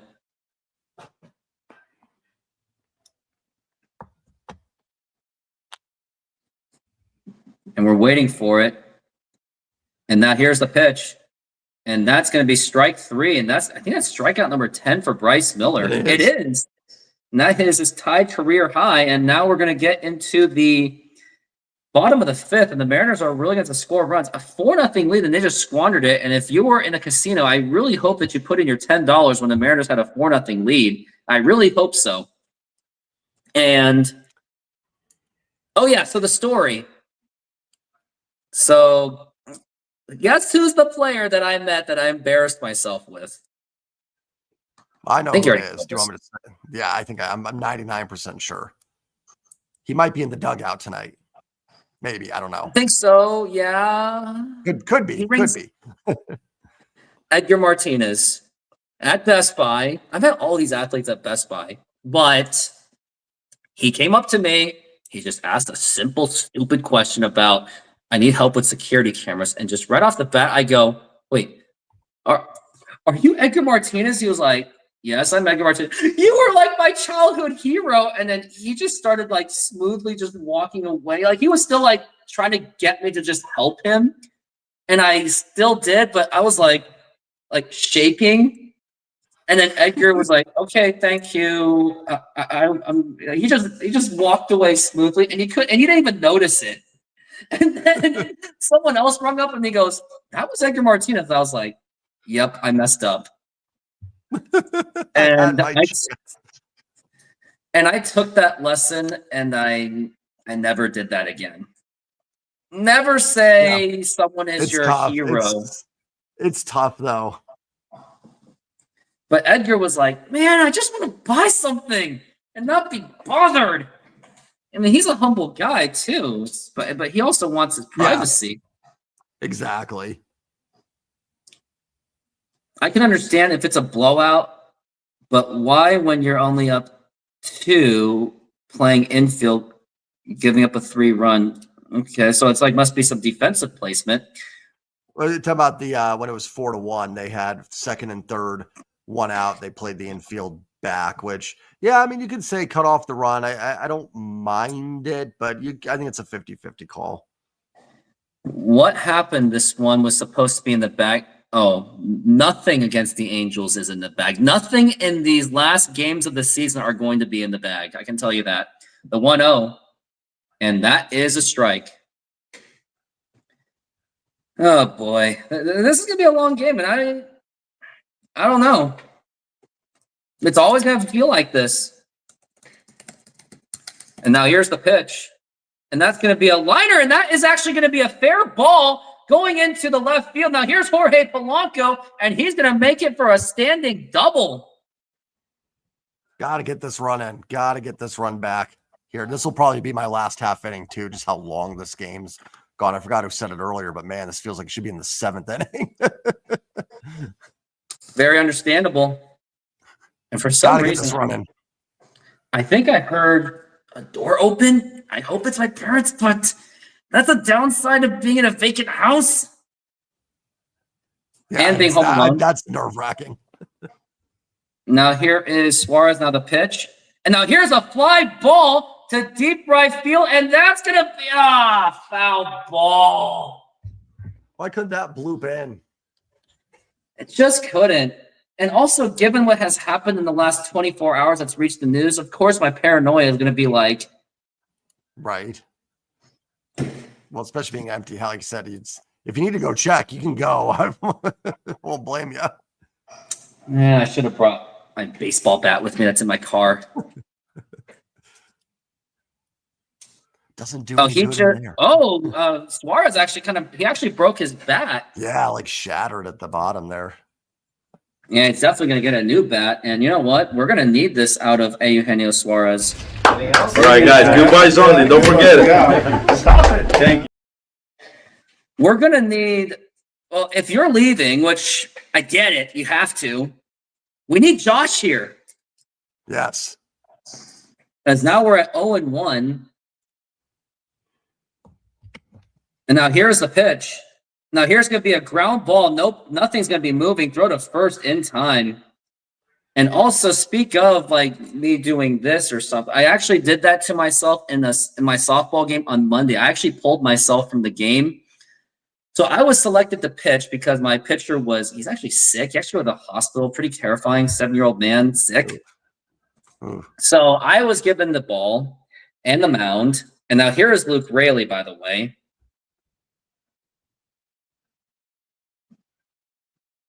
And now here is the pitch inside for a ball. So I was actually pitching pretty well. I gave up 8 runs, but in softball, that's considered really good, especially when the team gave me 6 runs. So we were down 2 going into the top of the 7th inning, last inning. And now we're at 1-0. And now here's the pitch. Swing and a miss, strike 1. They started figuring me out. Like I had a couple innings where I was pitching 1, 2, 3s. Then they started figuring it out. And then I started walking batters and just struggling. And they actually scored 6 runs on me already, unfortunately. The 1-1. Now here's a ground ball. And that's going to be right to second base. Diving stop. Go to first in time. But Jorge Polanco moves to third base. But you have 2 outs. So as soon as I walked the next batter, I went to my third baseman, who was my backup pitcher, as we talked about it. I was like, hey, I pulled myself out, and he only gave up 1 run after that because, yeah, it was amazing. And now here is the pitch, and that is a strike. Because if you think about it, when you change the pitcher, he has to do his warm-ups, and the bats are going to be getting cold. So, and some of my teammates were like, is he just self-defeating himself? He didn't pitch that bad. I was like, nope. I was like, this was for the team. And now the 0-1. And now here's a fly ball to deep left center field, and that just caught. And that's going to return the side. And Jay Trident Podcast, you got to go. I totally get it. Yeah. Yeah. And get Josh in here. Let's make the call because we need some runs. My luck ran out. I should have walked away when it was 4. But still tied. Still got a chance here. Very frustrating. But hopefully they pulled out. And thanks for having me on, my friend, for the game here on 9/11. Appreciate it, man. Thank you. And I appreciate you doing the moment of silence with me as well. Thank you very much. Absolutely. Proud to do it. Take care, everybody. Take care. Have a good day. Go Mariners. And I will be solo for now until, what's his name? Josh maybe gets here. If you're here, Josh, I hope you're here because I just put the invite for you. Could really use you. Because the Mariners offense needs you. Oh, man.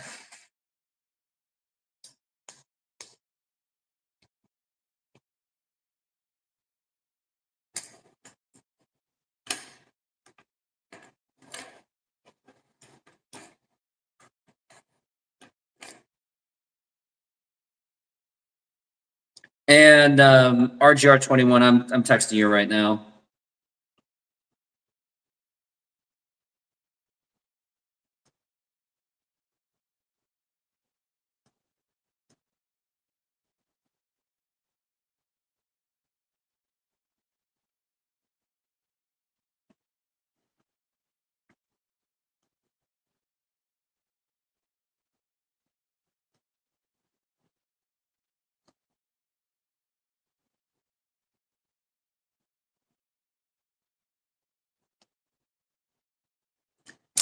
Yeah, looks like Josh is not going to be here. Could really use it because now I feel really lonely, and doing this at a vacant house is kind of scary. And we are back from the break. Now here's Bryce Miller. Now here is the pitch, and that's going to be a swing and a miss, and that is strike one.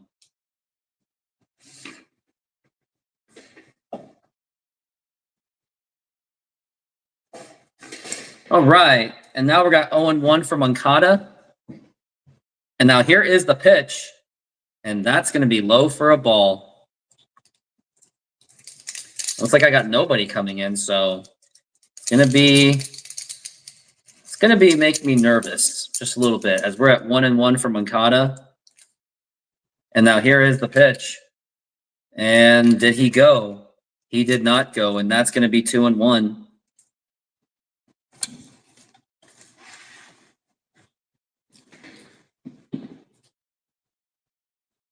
Edward Bizzardo is now in the bullpen. And now here is the pitch. And that's going to be a foul ball.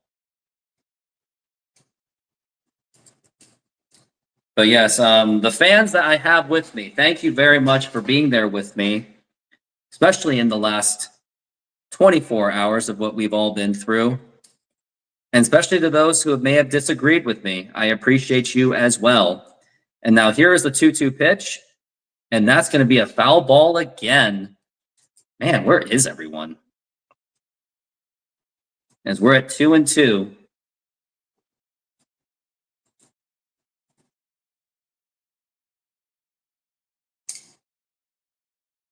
It's a 4-4 ball game.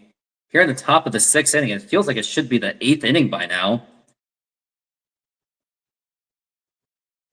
And now the 2-2 pitch. And low for a ball, 3-2.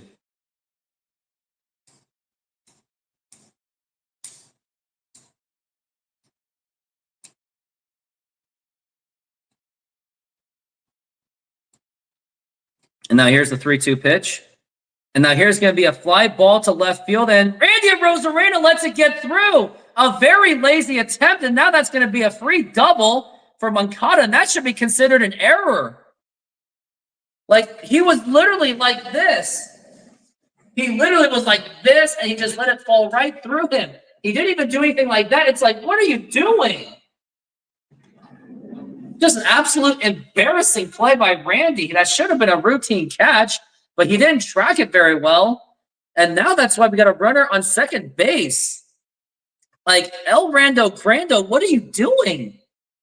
Like, your outfielding has been a complete liability all season long.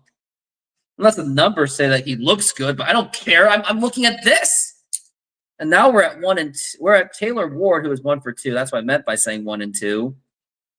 And now we've got Cal Raleigh going up to Bryce Miller and trying to just calm him down, it looks like. And this is not good. It does not look good at all. El Rando Grando. Or El Rando. I don't know. But where is the, what's his name? Where's Josh? I think Josh is sleeping.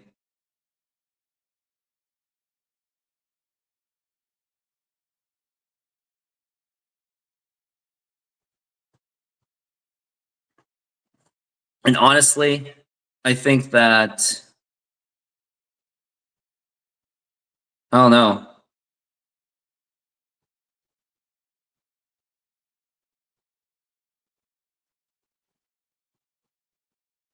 Now here's Taylor Ward up to the plate. Now the pitch outside for a ball. As now we're at 1-0 on Taylor Ward. He's batting .225. He is looking for his hat, and he'll be there eventually to be there for me. And I'll admit it, doing a show from a vacant house is actually scary. I can't believe I'm saying this. I'm pretty sure anyone close to me is hearing me say this, and they're like, dang. Now the pitch, and that's going to be a strike.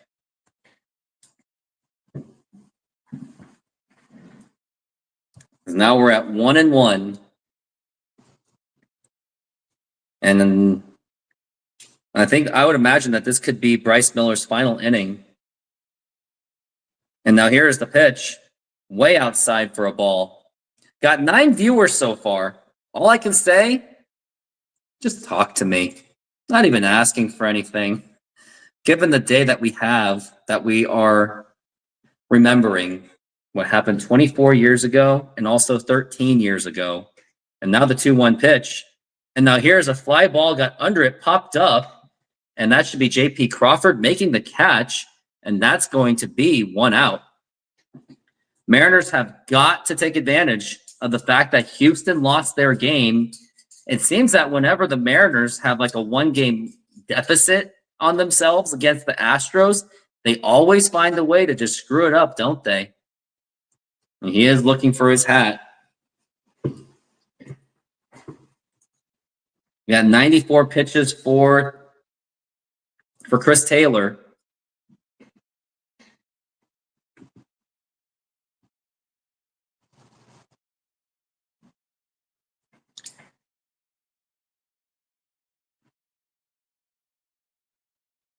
And now here is the pitch, and that's going to be outside for a ball.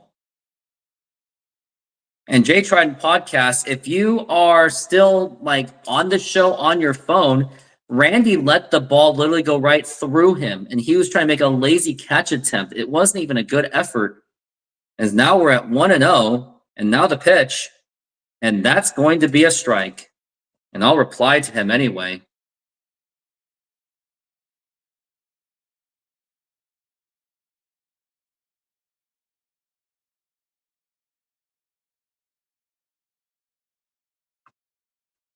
Now we're at 1-1. Now the pitch, and that's going to be a foul ball. Really stressful week, so of course the Mariners have to add to it. I know, right? With so much that has been going on, and now that we are having a memorial kind of day, which is very emotional, of course it's going to be stressful kind of week that's going to be having. And welcome in, Josh. Now the pitch, up high for a ball, and that's going to be 2-2. Finally found my hat. That took me Yeah, of course you got to do it for your Houston Astros or your Houston 45ers. Or 45s. Like, they probably just called them the Colts back then. Now we're at 2-2. And now the pitch. And strike 3 called, and that's going to be Bryce Miller's 11th strikeout of the game. Well, do we think Trout is going to get to the big 400? Do we think Trout's getting? Yeah, he's at 399, isn't he? With that home run, I'm pretty sure that put him on 399. Honestly, I kind of want to see him hit 400 just so I can be part of history. I know that sounds very selfish for the Mariners. And here comes Dan Wilson, and he has seen enough. He is going to bring in Eduardo Bazardo to go up against Luis Rengifo.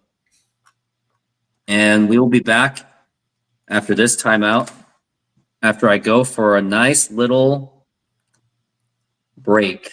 As soon as this, and I hope if you guys are near Snoqualmie for some pizza, I will remind you to go get their pizza right now. Senor, tell me how you make a thin crust Sahara pizza. With your hands. cornmeal.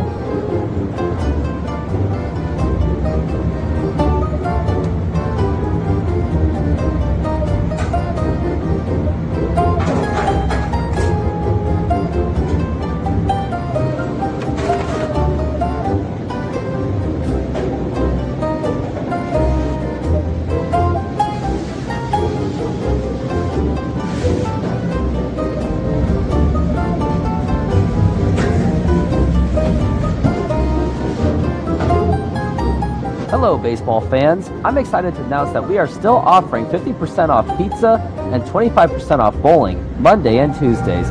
Head on over to Snoqualmie Sahara Pizza. This deal will go through May. And that's how you make a Sahara pizza. Beautiful thin crust.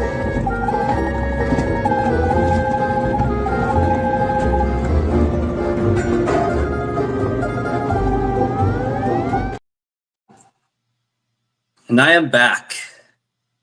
Migrant families. Wait, who are the migrant families?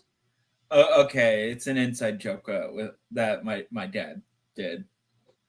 So it's Washington when they did the change of the name, and he said that they should go with the name Migrant Families. Shorten it down, and you'll figure it out why. I'm gonna have to ask that you. Not worth it for my channel, buddy. I just can't. Hey, Sorry. it's classic. It's a classic. Just call it the Washington football team. That was their best name. That was actually a good name. And then the Commanders made it worse because it was so Washington. At that point, you should have just gone with Migrant Families. And then people get upset. You just say, what? You're upset about No. Change it to Commanders. Please. Thank you. It's not even for those political reasons. It's because you shortened it down. Okay.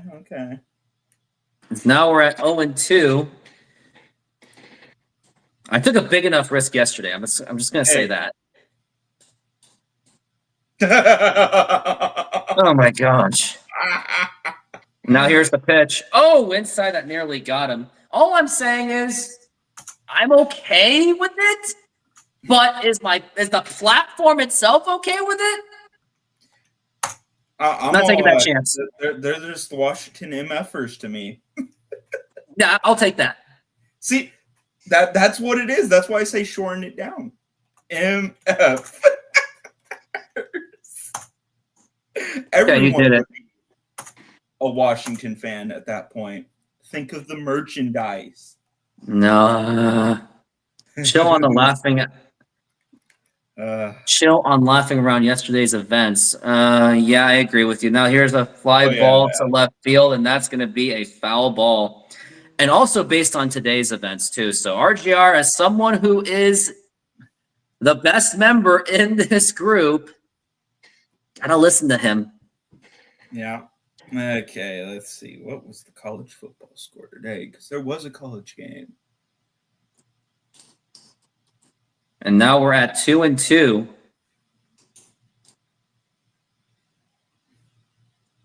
And they could get out of this inning, especially with a runner on second base. So it's actually will be pretty remarkable if the Mariners are able to get out of this jam.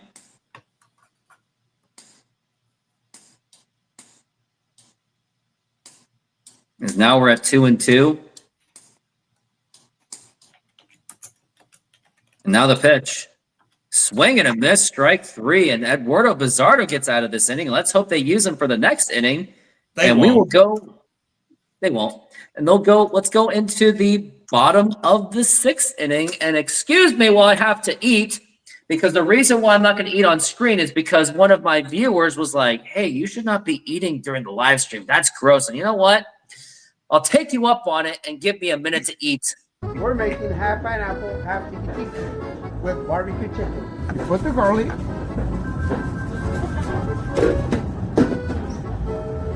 Put the pineapple on the whole pizza. Remember, they want half pineapple, and the one is going to be tiki. Tiki tiki with pineapple, garlic, feta cheese, artichoke hearts,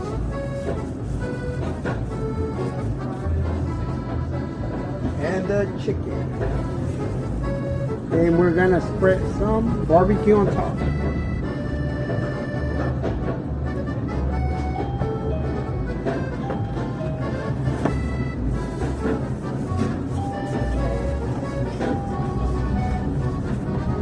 And it's ready. Put it on top, man. Let it run. Hello, baseball fans. I'm excited to announce that we are still offering 50% off pizza and 25% off bowling Monday and Tuesdays. Head on over to Snoqualmie Sahara Pizza. This deal will go through May.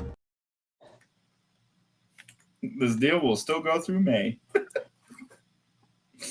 I'm lazy.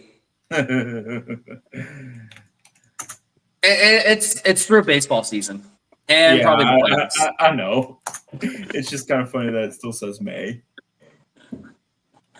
What can I say? I'm a lazy guy.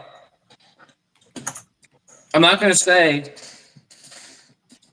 I'm through saying I never have time. I'm just going to say I'm effing lazy. I think that is a more respectable comment than saying, oh, I don't have time. I'll do it tomorrow. No, wrong. Now here's JP Crawford. And that's going to be inside for a ball. And that's going to be 1-0 on JP. He is 1 for 2. He did score that 2 RBI double. And now here is the pitch. And that is a strike. But is this all that they're going to put up? They're just all, we got 4 runs, game's over. They're going to pull in Astros and just be all like, we scored that many runs, we don't need to do anything. So we're at 1-1. And now here's the pitch. And that's going to be a foul ball.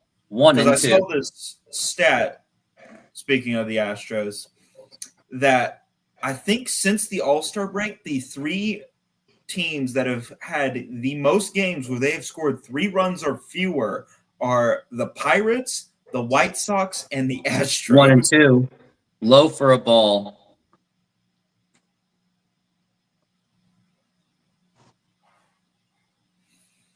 Which is just sad, and honestly why I want them to fire their hitting coach, because 2-2. His approach doesn't work anymore. And now the pitch.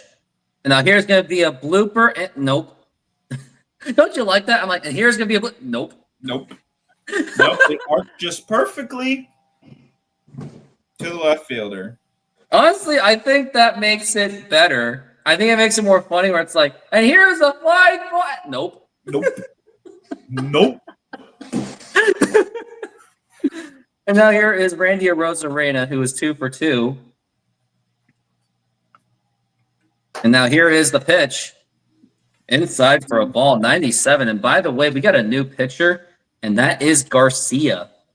Luis Garcia, not to be confused with the other Luis Garcia. Man, so many of these same names. As we're at 1-0, and now the pitch.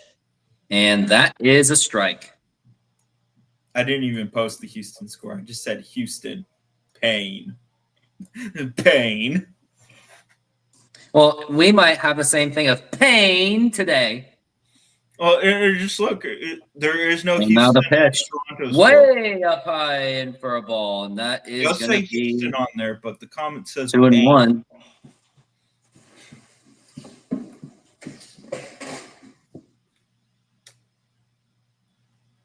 Still haven't even got, like, no one in the AL West has gotten 80 wins yet. That is just sad. Now we're at 2-1 for the El Rando Grando. The El Poser Grando. I like that. Now the 2-1 pitch. Way outside for a ball. 3-1. So if he walks, he just goes, That's what he pretty much does. look at We're me, at I walk. 3-1 for the El Rando Grando. And now the pitch. And that's going to be a foul back, and that's going to be 3-2.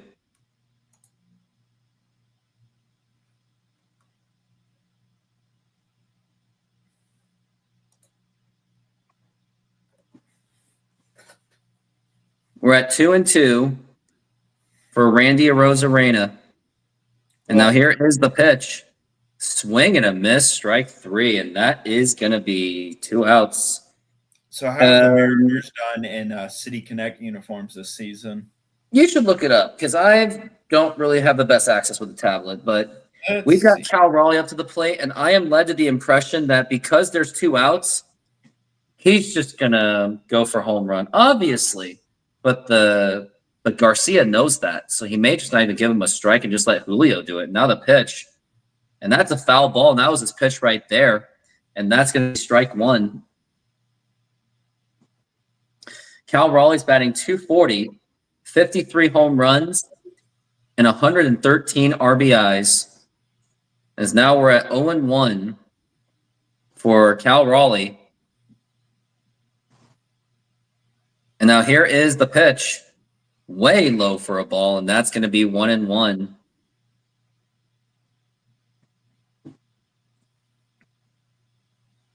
And now we're at 1-1 for Cal.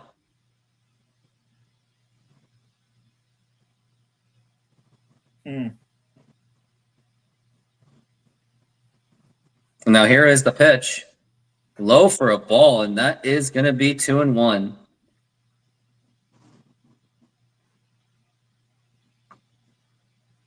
Now, this was back in June 29th, but they had a 2-5 record while wearing them. As we're at 2-1. And now here's the pitch. And that's going to be a foul ball, strike 2. And he's really trying to get that home run. He really is trying. It's going to be 2-2. I doubt it hasn't improved that much.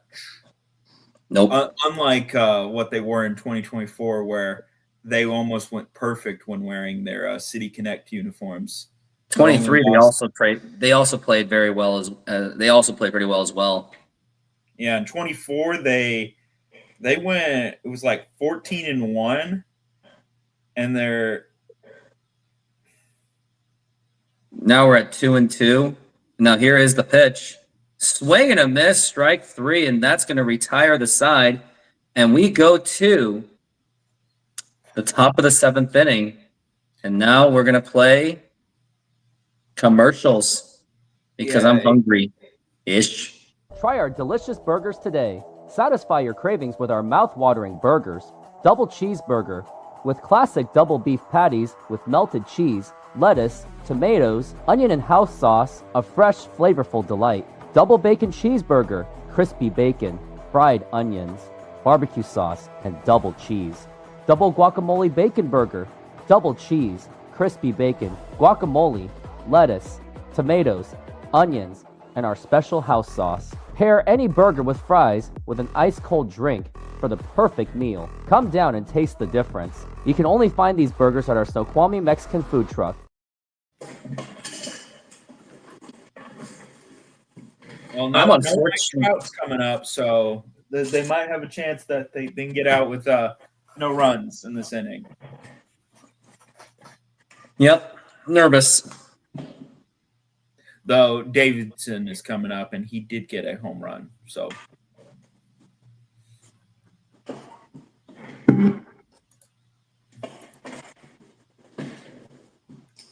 okay, let me switch over to the Rockies game. Okay.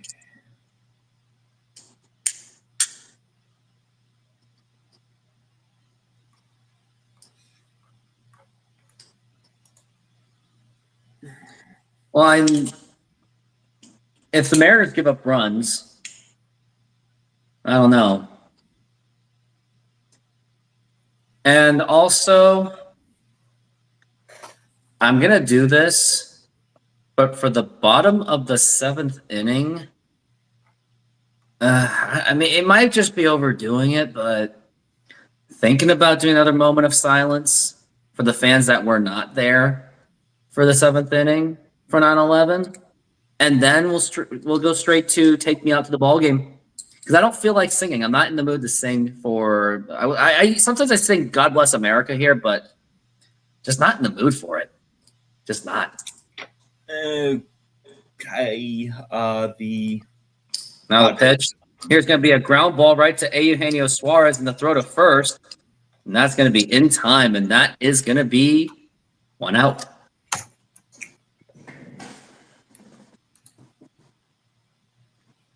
The Mariners have to play better. You think? What is this? A charity? World Series, baby! Yeah, let's go! You gotta love these guys.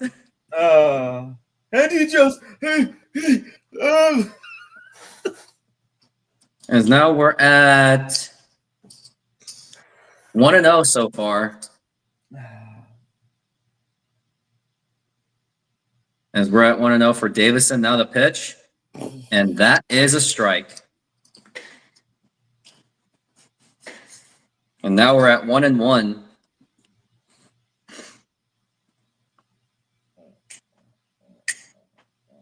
And now the pitch. Low for a ball again, and that's going to be 2-1.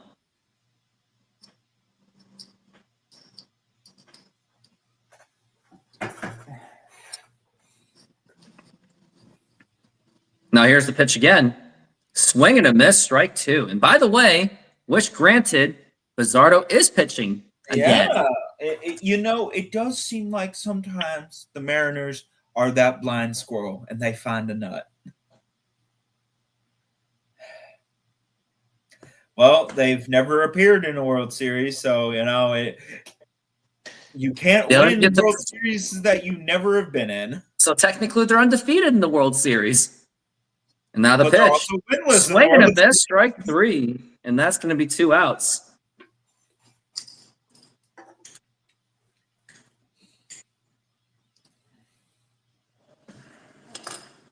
Speaking of the World Series, any predictions? I don't have one. Because honestly, I don't know who's going to represent the AL. It does seem unclear, does it? If I had to guess, it's probably going to be from the AL East. I don't know if it's going to be the Yankees, though. They are just way too streaky for their own good. I remember when they used to be a very consistent team back in the 90s and 2000s. Now that's pretty much gone. Now the pitch. Now here's going to be a ground ball and actually throw to first. And that's going to be in time to retire the side. And I did this early in the game, but I'm also going to accommodate for those that are in this game now that did not make it to the early. So I will do this again, and I am proud to do it again. So on September 11, 2001, 3,000 lives were lost in the September 11th attacks. And on September 11th, 2012, 4 American lives were lost in the attack of Benghazi at the embassy, with the lives taken, including the name Chris Stevens, the U.S. ambassador. And I ask everyone to take off your hats, stand up, or however you feel it, and we'll do a quick moment of silence.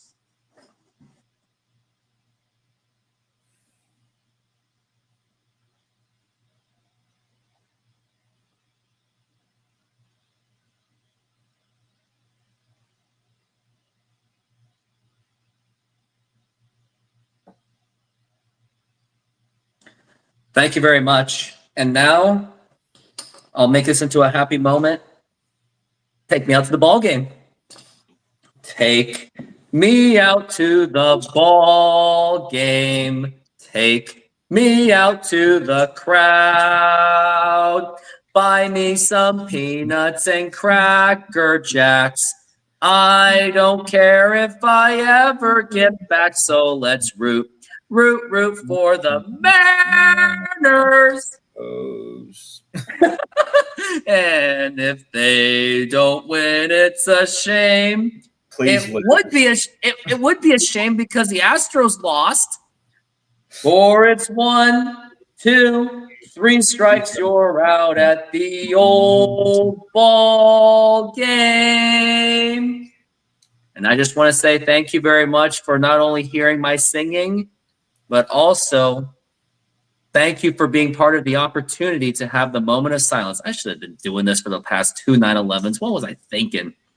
RGR, you're just beating a dead horse. You really are. We're the dead horse right now. We're the dying horse. And now here is Julio Rodriguez. You're just beating. Now the here's dead the horse. pitch. Swing and a miss, and that is a strike. And RPG, the thing is, yes, Screwball does well. The issue is he's not nearly as consistent as he was last year, and also he's one guy. He can't carry the entire team. He can't. No pitch one every night. can. You shouldn't expect to. It's a team game. This isn't the NBA. And I just the The problem 0-1 with Detroit is their numbers and are foul ball. heavily inflated by playing in the AL Central. The Yeah, I fact think that if you, play the it sounds Twins- like that if you just plug in any other team, they would probably be on pace for 100 wins. if the Astros were there, they probably would have already been in the playoffs by now. And we suck. We're never even been to a World Series, so there's no dead horse. They are a paper I'm tiger. all like, you can still and the be a pitch. dead horse. Swinging a foul I'm ball. all like, you don't need to go to a World Series to be a dead horse. Just look at the all those Mariners seasons before they got even a winning season. That's a dead horse right there. Why are the Mariners pretty much only as good as the wild card? Not even good enough for that. And now the 0-2 pitch. It is sad. Now here's a ground ball, diving stop, and now the throw to first in time. And it was That a was a good stop, though. time. That was a good stop, though. You're in the lead, and you're not. I'm all like, RGR, were you not here yesterday and the day before where I'm practically on my hands and knees begging the Mariners to take the lead? I Oh am man, done. this I is am done. this I is want them to vintage fire Mariners someone. versus Astros rivalry right here. And now the pitch, and that's going to be low for a ball. I want them to fire their hitting coach, and the only way they're going to do that is if they miss the playoffs. Basically, you just want an inside job. It's now too soon to say. As we're at 1-0, and now the pitch, and that is going to be a strike. And that's going to be 1-1. Exactly. And I have, the Tigers. by the way, I are a have paper tiger. actually Mariners bullpen has been good in T-Mobile Park, pitcher's paradise, and now the 1-1 and a foul ball. Safeco. Safeco Field or T-Mobile Park, and you can say that in the objective. Yeah, I agree. Well, But too bad Safeco honestly, Insurance had to pull it. okay, I will say, I have a partially personal story with T-Mobile, and that's why I'm all like, no. Now we're Where at 1-2. their crappy service tried to nickel and dime my sister for no apparent reason. We're at 1-2 for Naylor. Now the pitch. And now here's going to be a ground ball right to second base, throw to first, and that's going to be in time. And that's going to be 2 outs. Because I'm all like, the thing is, RGR, I mentioned earlier that since the All-Star break, the Astros have been one of probably the worst teams, like offensive performance-wise. Third most games of 3 runs or less since the All-Star break. The other two And now games here's Jorge Polanco. We got 2 outs, by the way, and Mariners offense may not even amount to much. And it looks like this game could. Next. It looks like this game could be very similar to what yesterday was. Please no. Please. Now we're at 1-0. I don't have another pulse for it. Now here's going to be a foul ball, and I shouldn't really be saying that. That sounds very bad to say, but let's just say I don't really have much energy for another exciting game. Out. Thank God I'm playing softball tomorrow. Yes. Double header. I could really use a day take off. All those emotions and just, put them out there. Pretty much. Take all those emotions and put It's them more out. healthy that way. Now the 1-1. Now here's going to be a. Well, Trout, Neto, and Moncada are coming up next. Don't you like how we were like, please, 400. 400. Fritz, I don't think any of us do. Yeah, if it goes to extras and the stream is over, everyone lived happily ever after. The end. if the Mariners miss the playoffs, at least I get more rest. Ant But says, then- who do you think's going to win? The Angels. No, Because- the MLB. MLB's going to win. That is true. Julio could easily be 4 for 4 tonight. He really should. But he's Julio. Who? Me? Yeah, You- man. Hey, Me? your jersey needs to say 44, not 3. But Alex Rodriguez was your favorite player growing up. Oh, yeah, that's true, man. Who you going to bench? You going to bench me? What? Like, wasn't that his like MLB The Show commercial that he did? I didn't even know he had one. Yeah, I think there was one. It was like, it was done. Was it in 2023 and stuff? It was bad. That is true. Mariners do pull these more, but none of us have the bandwidth for it. And honestly, maybe I should have taken my friend's Diamond Club ticket. At least you would have been in the Diamond Club. I would have. But See, the thing I is, would have loved to have been in the I Astros Diamond Club. declined. Even though I didn't really have much of a chance to go because I would have had to meet him to get the ticket. And I would have been too late anyway. But deep down, my heart was about doing a show to honor our victims and our heroes, Yeah, first responders. yeah. If it was like any other day, You would have taken those Diamond Club tickets. I would have been like, "Hey, friend, you're gonna come out, you're gonna drop your food, and you're gonna get me in the stadium." But I didn't do it because I made a very difficult decision. Well, Kevin Kirby, that's kind of a hard thing.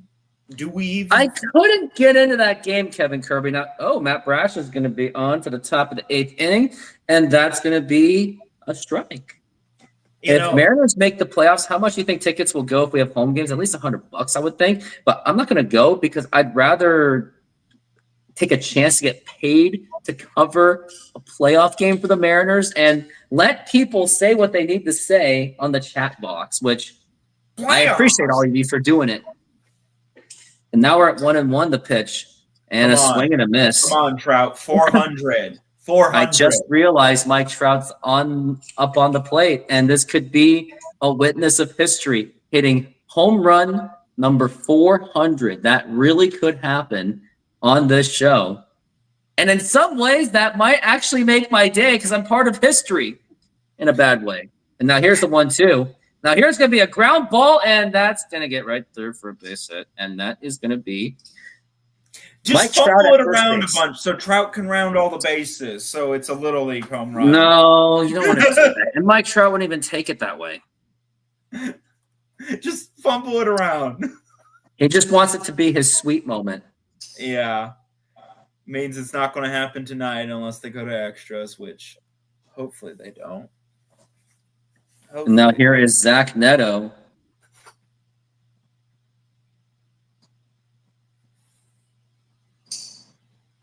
Or maybe they'll just cycle around just enough that they can do it. That Trout will get another shot.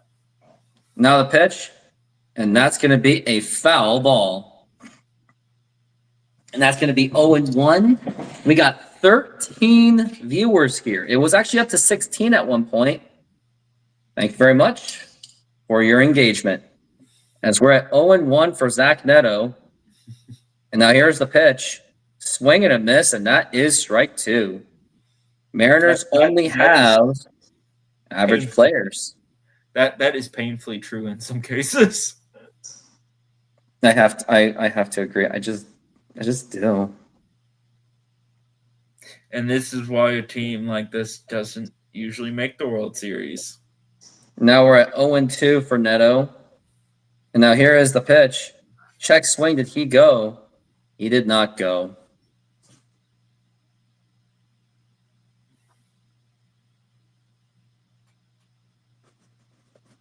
Now we're at 1-2. Now here's the pitch. Way outside for a ball, and that is 2-2. Now, Brash, why didn't you get on the program and allow Trout that 400th? We're at 2-2 for Zach Neto. And now here's the pitch. Low for a ball. That is true, but sometimes that there are moments where you're just all like, why? Why do you exist? We're at 3-2 for Matt Brash, or for Zach Neto. We need a double play here real quickly. Now the pitch, and that's going to be popped up and foul. Like, for instance, there was probably a lot of people who went to Prairie View A&M during the entirety of the 90s. And you want to know the sad thing is why I bring up Prairie View A&M? In football, they lost almost every game in the 90s. I think they won, like, including 1990 and 91, maybe. Like, they won 6 games, I think, there. And then they won, like, 1 or 2 games, like, at the end of the decade. But it had an I wonder what they're replaying about. I'm curious what they're replaying about. Looks like someone's in pain. Uh-oh. It's Zach Neto. They're still looking at him. Mariners ownership is so cheap. Sing a new song, would you? Hey, remember Drake and Josh? I got punished because I lied badly. Sing a new song, would you? Bring back No, Yamauchi. No. And thank you for germing up the family juice. Fine. You win. Bun crusher. Juice germer. I'm telling Mom that you drink out of the carton. Just bring back Yamauchi.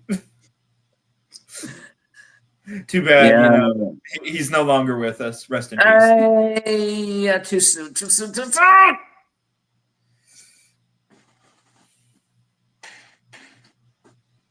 We are here just to You ever went to a baseball game? Huh? Oh my gosh, a base hit to center field. Brash, just end it. Just end it. Put us all out of our misery. Yeah, because I'm too tired right now. Here's But, the thing. I only operated on like 1 hour of sleep.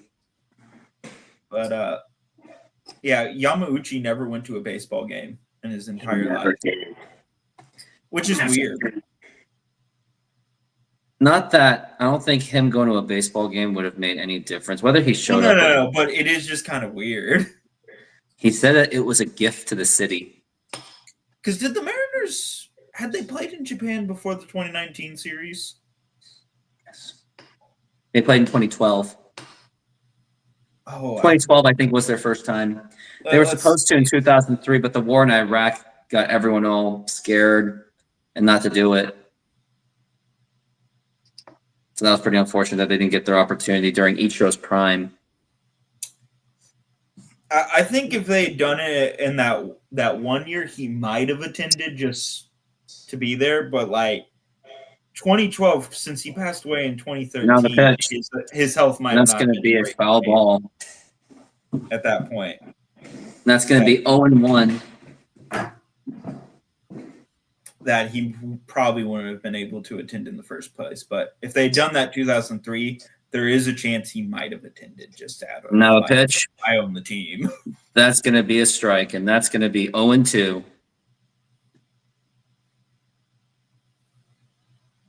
And it's Moncada, as he is 2 for 3.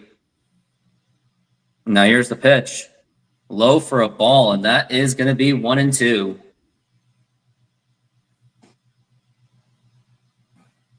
Moncada is working on a 1-2. And now here's the pitch. You can do it. Way outside for a ball. You can do it. You can do it. Since you didn't give us the Trout home run, do us a favor and just get it over with. Do the fan base a favor. As we're at 2-2, the pitch, and that is another foul ball. 2-2. Just sweep the Rangers and get it to a point where Houston somehow still wins it, just so you can punish them. Be all like, you're not firing anyone. You made it. Oh wait, they don't play the Rangers anymore. No, they don't. The 2-2. Swing and a miss, strike 3. We got one out, baby. Just play it like like the 2023 where didn't you play like the Rangers like 2 times at the end of the season? Yeah. Like, just do it like that, just so the Astros win it, but then like they don't change anything because we made the playoffs. We don't need to change anything. Now we got Taylor Ward up to the plate. He has doubled in the 4th, and he's gotten a run. And now here's the pitch, way outside for a ball. Hey. You gotta get a double play. Mariners fans, we'll take Castillo if you take Valdez. Framber Valdez. Maybe he'll cross-check your 1-0. cow. And that is gonna be a 2-0 count. Did you hear about that incident? No, but I heard Clayton Kershaw was like, big dope for who?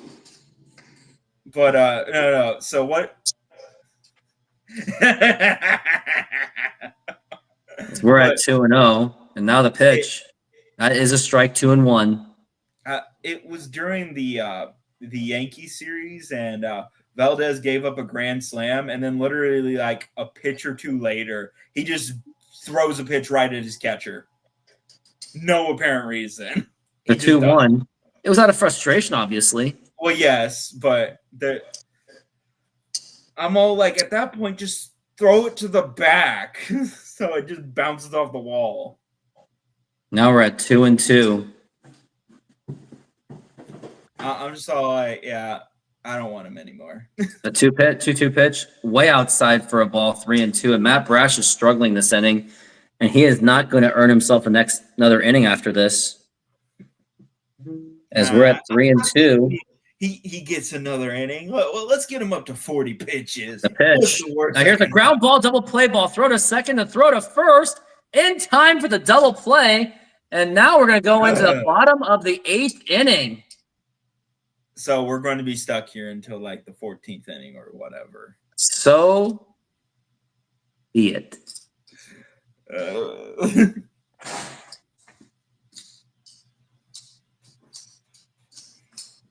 I could actually use a breather. I don't even want to talk for about a minute. Oh, I got one. This one's good. We got to do this. My point is it's across all Seattle sports. It's this idea, like people pleading 3-4 years ago to bring back Ichiro. When Ichiro's like 93 years old. I'm like, no, I do not want to bring back Ichiro. Like Griffey when he's got a walker out there. And he gives you a single every 60 games. Like the list goes on and on. Like people crying. Like Haniger comes back, and you think that we just signed a Hall of Famer. Like he was injured all of last year. He's like 33 years old. We trade for him, give up on Robbie Ray, which whatever. And all of a sudden, I swear, all of Twitter is like, World Series, baby! Let's go! Let's go! He was a negative WAR player for them last year, but because we love Hanny, baby, he's going to come and save the Mariners. Yeah, I can't have you on that side.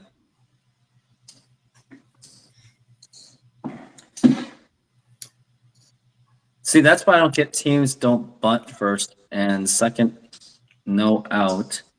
They would have scored. Good point.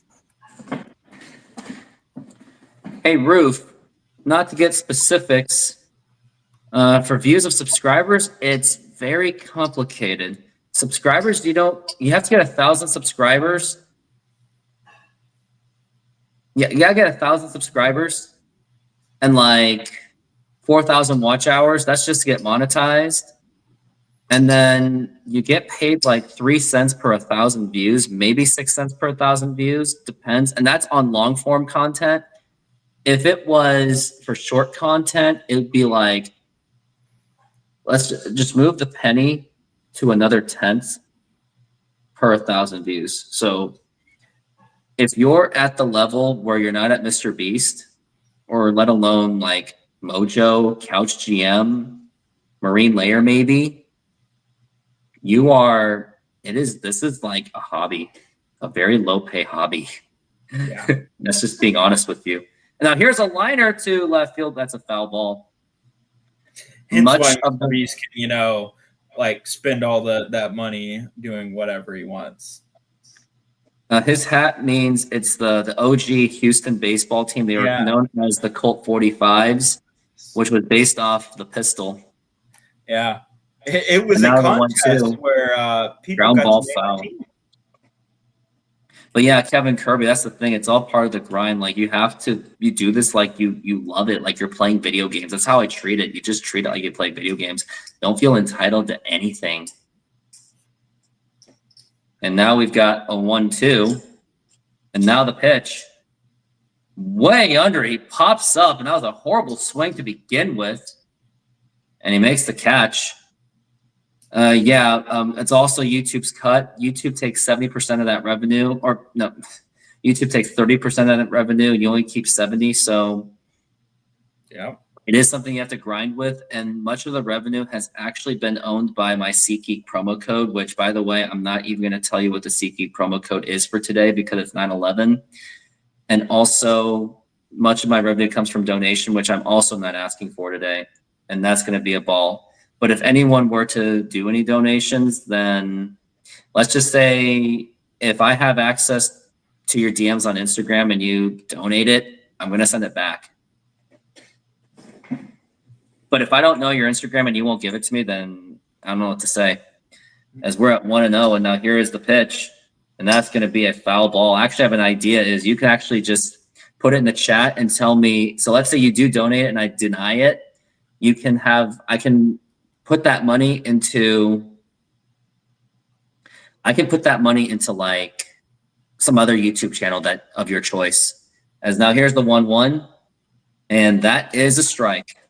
So I think I'll just do that. If anyone is to send anything, like I'm not taking anything. Like this is a non-monetized show. As we're at 1-2. Now here is the pitch, and check swing. Did he go? He did not go, and that's 2-2. He nearly pulled a Dom can zone. Are we talking under 10.5? I don't know.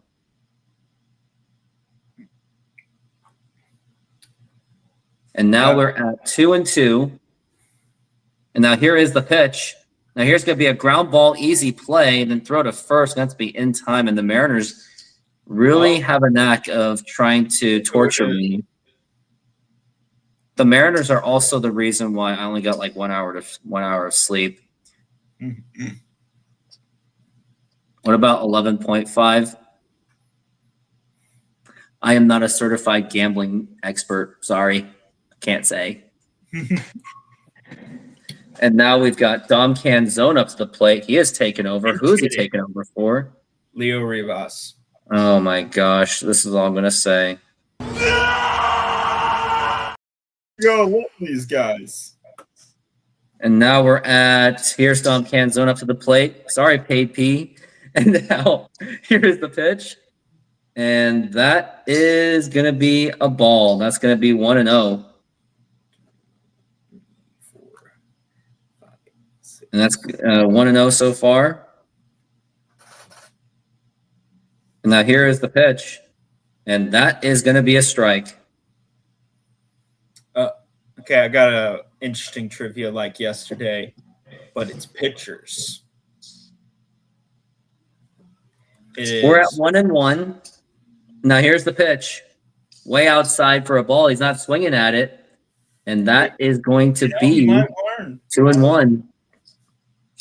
Also, 18 viewers today. I really appreciate it. Let's break that 20. And hit that like button, by the way. And now the pitch.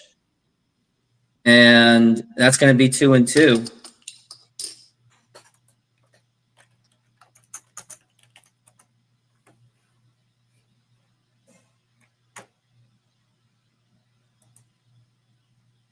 It's going to be 2-2.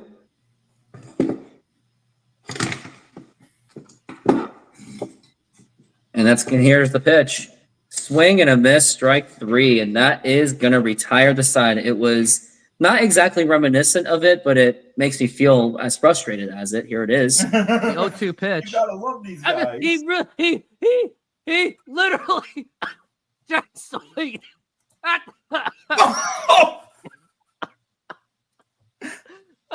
He Oh my literally God. check swinged None at of the those dirt. were in the strike zone. It wasn't even in the strike zone, and he check swinged it. Like, why? Like, literally, that wasn't Taylor Scott being good. That was just really you just bad. swinging at crap.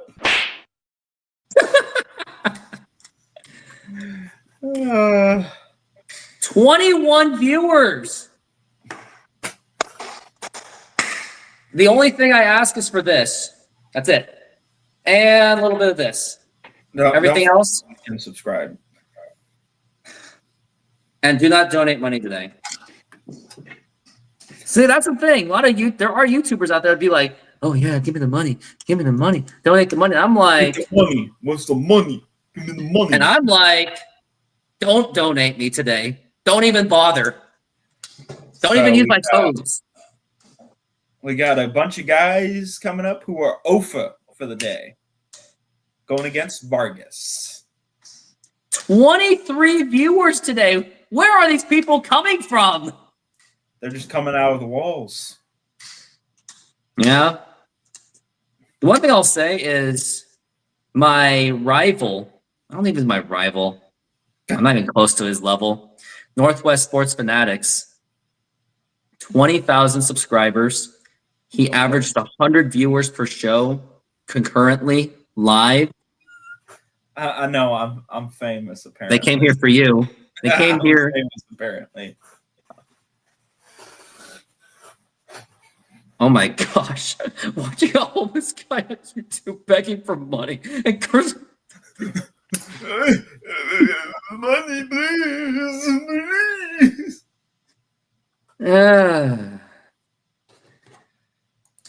I hope he at least had some cool stories to tell. At least, Probably all I can say is doing it that way is not a way to get a donation. That it just made me burp, and that's going to be a swing and a miss, and that's going to be strike one. But no, Northwest Sports Fanatics, he does 150 of these things a year, and I am at 63. Progress. That's going to be popped up into right field, and Dom Canzone is there. He makes the catch. Catch that just so we, not go to. That was Luke Raley. Excuse me. I was hoping that he wasn't going to catch that. How many errors have I done this season on YouTube? First, it was that it's the Mariners 8 and the Mariners 4. Oh no! The best one was, and he hits a line drive. Oh wait, that was a commercial. Oh, that one. And now the pitch. And now here's going to be a ground ball right to Vargas. Nice play. Northwest Sports doesn't take any criticism when you talk about the Mariners. Well, if that's how his platform works for him, if it ain't broke for him, don't fix it. He'd be all like, "Oh, get these filthy Astros fans out of the chat." No, I don't know, but yeah, I do respect him though that he does this for a living, 150 games a year. Not everyone has to like him. Not everyone has to love him. I don't know, but I'm in no intentions of taking his audience. I'll get my audience when I earn it. Now we got Travis. We got Travis up to the plate, and now the pitch. That's a strike. He's over. Do you follow Locked On Astros? A little bit. Not like No. see their videos get recommended. No. RGR21, keep an eye on that guy. That's all I'm gonna say. Yeah, I told you, careful, Bradley. As we're at 1-1, and now here's the pitch, and that's gonna be a foul ball. I don't want any appropriateness. Where are these people coming from? Yeah. Huh. Because it's funny to see that. And then tried the super chat and was banned from that. Well, I wouldn't have done a 30-minute timeout yet, RGR. That's you got to wait and see. Like maybe sometimes these people are doing this as like a cute joke. You just never know. Okay, I'm sure you follow at least the Jay Trident podcast. Follow them all. See what they're all about. As we're at 2-2, and now here's the pitch. Swing and a miss, strike 3, and that's going to retire the side. And if the Mariners score, they win the ball game and don't need Andres Munoz. Cal is going to be the third guy up. I understand. I mean, it's in the name, Bradley Savage. Yeah, we're tired of the jokes. If anyone wants to make those kind of jokes, there's websites available for that, and I'm not gonna tell you where to go. And I'm kind of so fired up. I'm just gonna. What do we want? World Series, baby. Dom Can Zone. We already watched those two. Dang it! I have to start making more YouTube shorts to support. I do have another list of trivia players if you wanted to guess them. Oh, I know. I can play my membership. Oh, wait. I did not. Today was a show about not asking for money. Yeah. No membership video. Yes, you should. You should. As much as I don't agree with Mariners Mojo, check them out. Go ahead. Are you guys surprised today it's not a national holiday? I don't know. Oh, Kenley Jansen's up. I think that's a topic where that would be for like a separate thing. Yeah, and that would take quite a bit of time to debate. That's not a baseball chat kind of thing. Unfortunately, I can't I already took that risk yesterday of throwing something that was where both sides feel very high about it. And I thought I was going to scare people away, but I guess I didn't. I got someone on Instagram really upset about it, though. Of course. But luckily, a couple of my fans were like, bro, stop it. Calm down. You're just having a bad day. Get out. Get some help. Not even that. It's also like, if someone had, I don't know, comment's a comment. I didn't block him because I think blocking's childish. Now, if it's someone like the Savage saying like all those things repeatedly, then yes, that is blockable offense. Or someone sending like death threats, then of course. No, Kevin Kirby, it's fine. I'm just not in the mood. I'm just not in the mood. Oh, yeah. And it's something, and here's the thing, even if I had I don't even have an answer for that either. I just don't. Yeah. And now we're at 1-0. And now here's the pitch. No one, and that's going to be a foul ball. like, even though Mojo, again, like, I will never do a show with them probably, but I respect the hell out of them. As we're at 1-1. And now here's the pitch. Slow windup. Now here's a ground ball, and that's going to be diving stop, and he goes to first, and that is... Well, it is Kenley Jansen. Even though he has been a bit of a joke in the last few years, he's still Kenley Jansen. And Kevin Kirby, it's fine. I mean, if you had to ask the question, then you have to ask the question. It's just that there might be questions where, there might be questions where I might just say, I just don't have the answer. Now, if someone was really asking me about politicals, I'd be like, now here is Randy Arozarena, now the pitch, and that is going to be outside for a ball.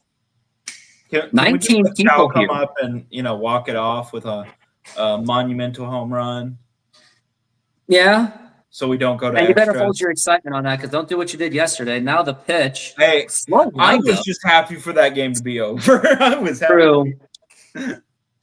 I can't tonight through just walk it off top of the lineup. Yeah, we have top of the line. They cannot screw this up. It's I cannot top of the lineup, but it is Kenley Jansen as well. He's got that slow windup. Now here is the pitch. Inside, not nearly got him.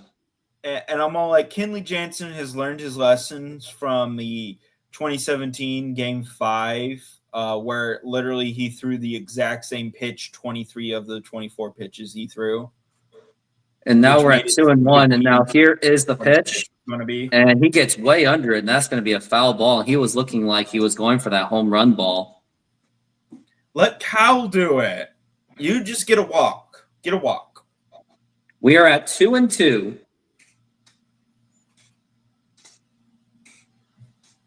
Just pose yourself as you go to first base.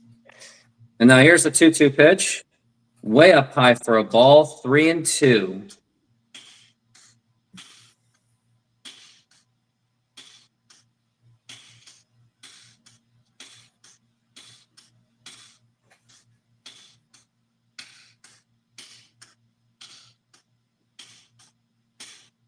It's a full count. And now here is the 3-2 pitch. And ball four, take your base. That was just above the strike zone. Now just let Cal walk it off. But he won't let him. Okay, if Jansen or the catcher had challenged that, that would have been overturned. But we'll let it slide. Well, you can because they don't have the ABS. Well, yeah, rule but no, on I the mean, like if next year they would have but it would have been, it wouldn't have mattered. It would just, the call would have stand because it was out. It was already out. Yeah. So it wouldn't have done any good. If anything, it would have just been a waste. As now actually in that one, it would have been a strikeout. Now we got Cal Raleigh up to the plate. This is the chance to be the hero. And now here is the pitch. Swing and a miss. And Randy Arozarena went all the way to second base. So it looks like Cal Raleigh was just playing decoy mode by swinging it on purpose to distract the catcher. Hit it? Oh, no, he has to go back. I think Cal hit it. No, he didn't hit it. Well, then why does he have to go back? I don't know. Maybe did he take off too early or something? But that shouldn't be the case. It just really makes no sense. Yeah, what the heck? Rules analyst. I need a rules analyst in here. Oh my God, that was actually. Oh my God. That was actually my friend that RGR 21 band. That was actually my friend. No! Who I used to work with. RGR 21, unban him immediately. And now here is so it was the 0-1. Now here's the pitch. And that's going to be up high for a ball. And I.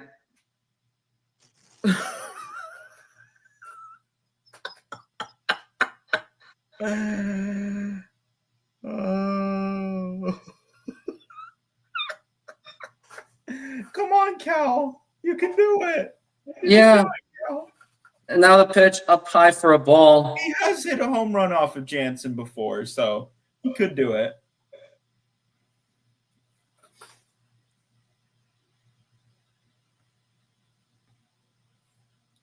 Oh my God. As now we're at 2-1. And the throw to first, and that's gonna be not in time. RGR 21, if you're gonna do that, let me make that call. As we're at 2-1.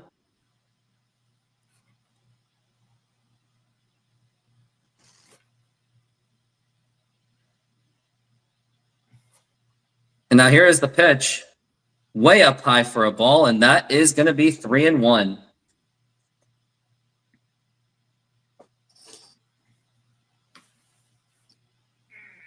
But it's the thing is, it's like I'm just so used to people doing it just nonstop, and that's why I make that kind of judgment call. So it's like, can you blame me? And now we're looking at 3-1, and now the pitch, and that's going to be popped up, and that's not going to get anything done. Yeah. And I probably wouldn't have swung at that. I don't know. I mean, I guess when someone just says, I don't know.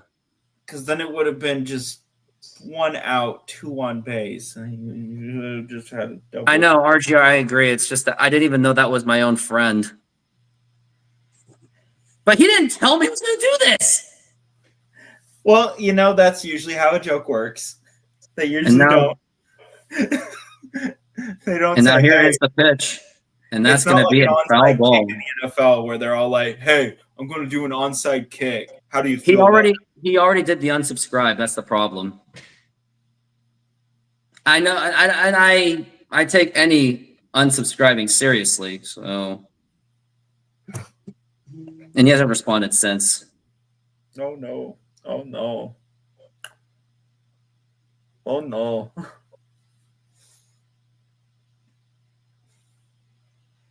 And now they're just talking to him.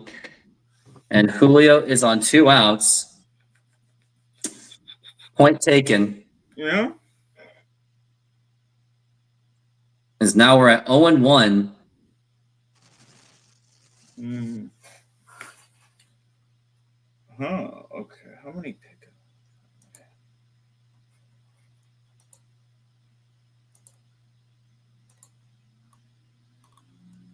And that's going to be a throw to first, and that's going to be not in time.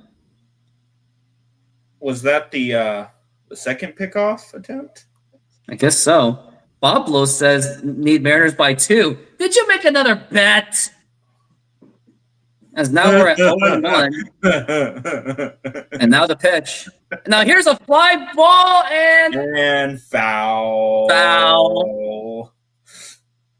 Oh man, this game is just never gonna end. Yeah, I'm all like, that's kind of why I was all like, come on, just Brash, end it. Let us go. Let us go, Brash. I want to go home. I really want to get some sleep because I only got 1 hour sleep yesterday. 5-game parlay. Damn. Mama, we wanna go home. Yeah, it's gonna be 0-2. And at this point, we're just cheering for this game to end. It's more work for me to do this. Man, Randy's getting a workout over there, first base. He really is. And now the 0-2. And now here's a fly. Foul. Foul. That's why I said he's getting a workout over there, because I just watched him run back. Oh no! I unless Julio can do something here, I have unfortunate news.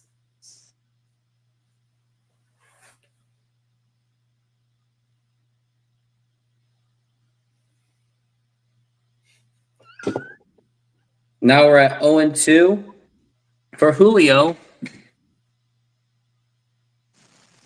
And now here is the pitch. And now here's a foul ball. Again, Randy's getting some more workout. Really is. Yeah, Randy's been stealing all day. Yeah, he keeps trying to do a good run for it and maybe try to walk it off here. And Julio now just we're can't get at contact. Now we're at 0-2. But that is a Julio thing to do.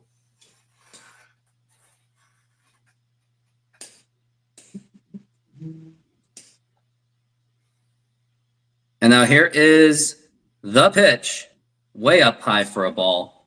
And that's going to be 1-2.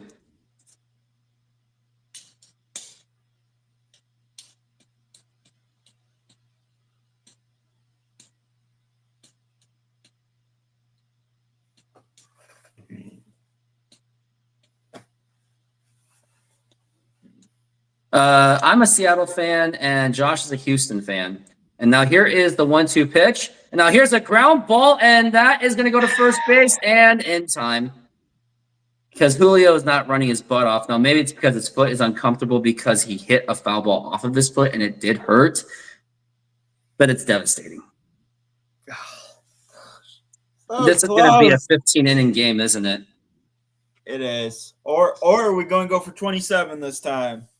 27 innings. Yes, I'm a Houston fan. I am not a traitor. No, he's a true Houston fan. Very loyal. I've always been a Houston fan. Even in those 100-loss seasons. But we love you. My small army of community loves you. And we can only hope we can build this community of fans that felt that they've been silenced by other YouTubers. Can I name them? No, I'm not going to because I don't want to make myself look bad. Well, Mike Trout's got another chance for 400. Pablo's a Yankees fan. Hey, Pablo, I made a video saying that the Mariners are the reason why the 90s Yankees happened with that Tino Martinez trade. That was also one of my OG videos that blew up to 10,000 views. A lot of Yankee fans really loved the video. One of them was like, yeah, good. Good thing you made that trade for us because you owed us for screwing us over for Jay Buhner. What the hell did you trade Jay Buhner for? You don't know what the hell you're doing. 10 Phelps. But I'm all like, Yankees, they can get 27 rings, and then it just seems like they can't do it. Ever since they built they tore down old Yankee Stadium, they haven't won a World Series. Should have done that. Huge mistake. They should have just stayed the course with old Yankee Stadium, just like what Boston did. George, he literally bought the team, and he just hated the stadium. He's all like, I hate this stadium. I want to get rid of it. Hey, Josh, can you do me a favor and link that video? So go to the videos, go to most watched, and it's going to be the Tino Martinez video. Or it's going to have the one with Tino Martinez. Let's see.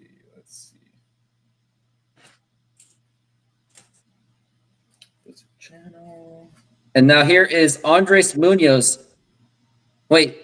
We're going to be wasting Andres Munoz, but they don't really have a choice because they burned through their entire bullpen. Oh, and also Davidson and Trout are coming up, so this is the time that you high leverage situation. Yeah, and they're going to bunt, and that's going to be how it went from this to that. How the Mariners built the Yankees dynasty 2 years ago, 10,000 views.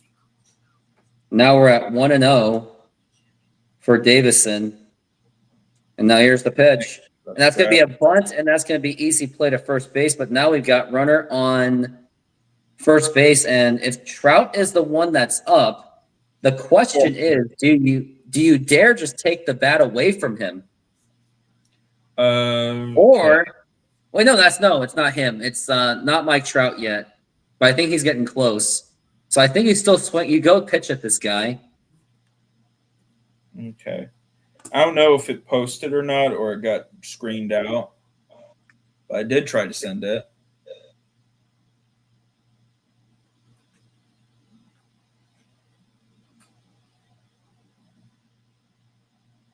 And now it's going to be a strike. Okay. Let's try it again.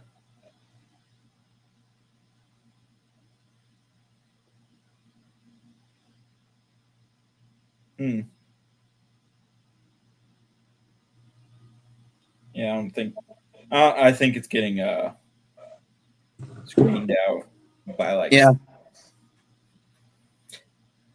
Oh, and by the way, Cal Raleigh nearly lost the ball. But because of that, I'm guessing 1-1, and that's going to be a foul ball, strike two. So already on strike two. And the ghost runner, would have made it. No, ghost runner's on third already. I was really distracted by getting in that video.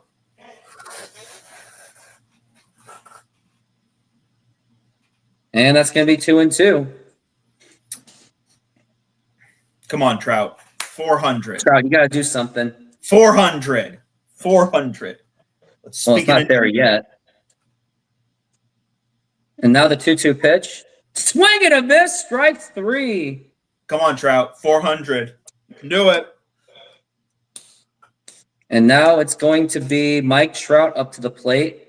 Now the real question is, do you dare take the bat away from him, or do you dare take the chance that he has a 30% strikeout rate?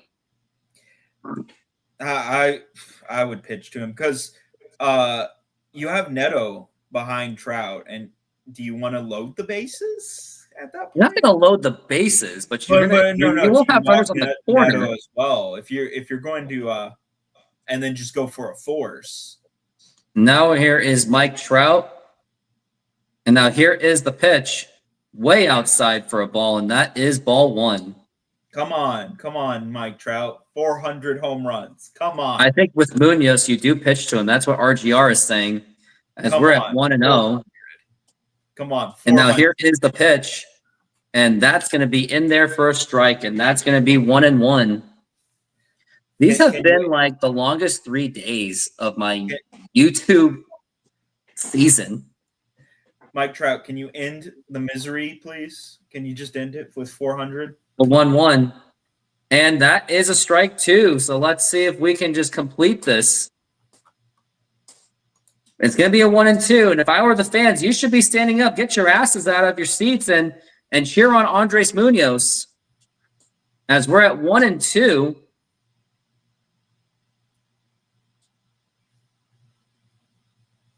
Now here is the pitch. Swing and a miss, strike 3, and that's going to retire the side. You see Andres Munoz pumping his fist, and we will go into the next inning. And excuse me while I eat some, little carrots. Yeah. Senor, tell me how you make a thin crust Sahara pizza. With your hands. Cornmeal.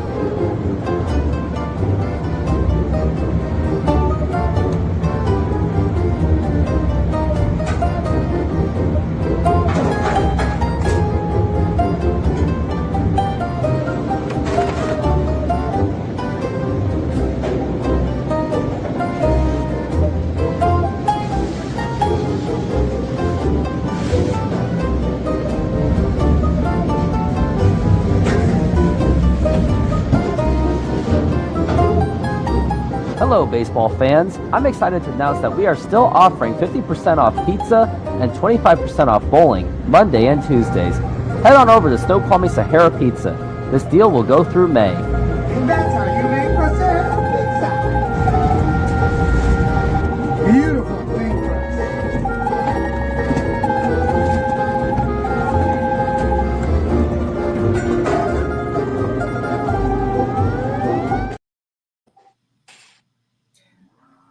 Josh Naylor, Jorge Polanco, and Suarez are out.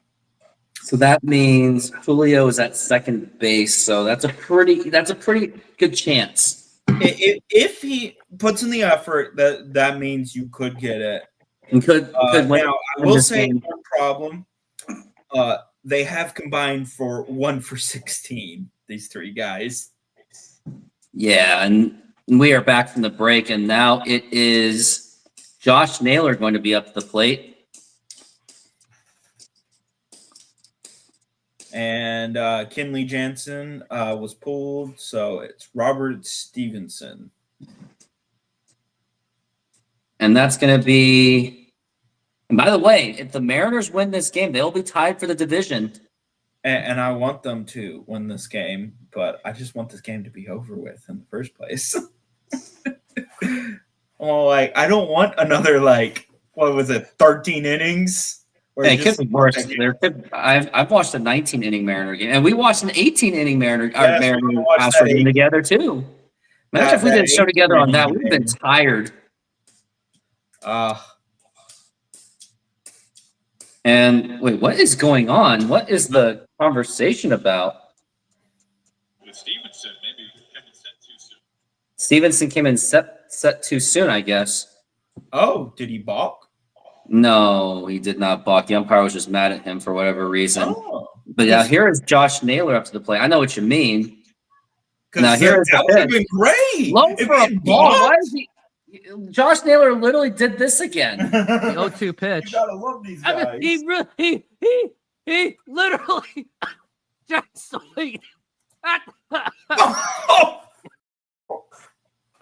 Now we're at 0-1 for Naylor.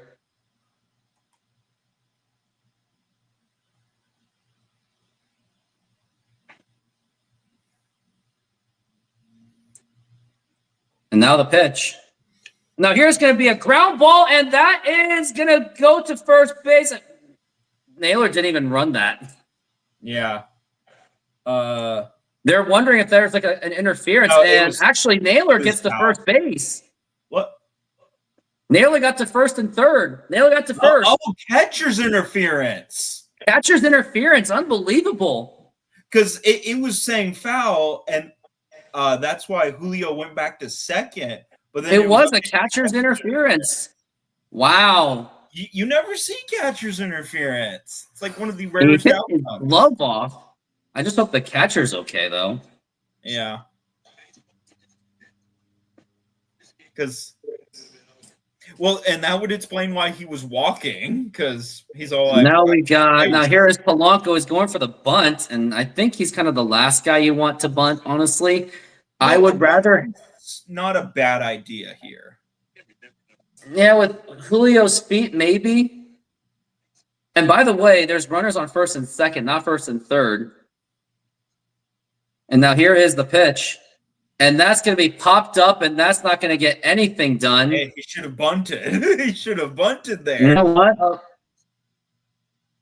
It was an infield fly rule, so it didn't really matter. Yeah, I'm all like, they let it fall. The guy's there. like, I'm not going to catch that. I'm good. Because that would have set it up nicely. Even if you don't move Josh Naylor over, it sets it up nicely that unless Suarez screws up, you could easily get Julio in. Because all you need is just the one guy. You don't need to get multiple. You just need the one guy.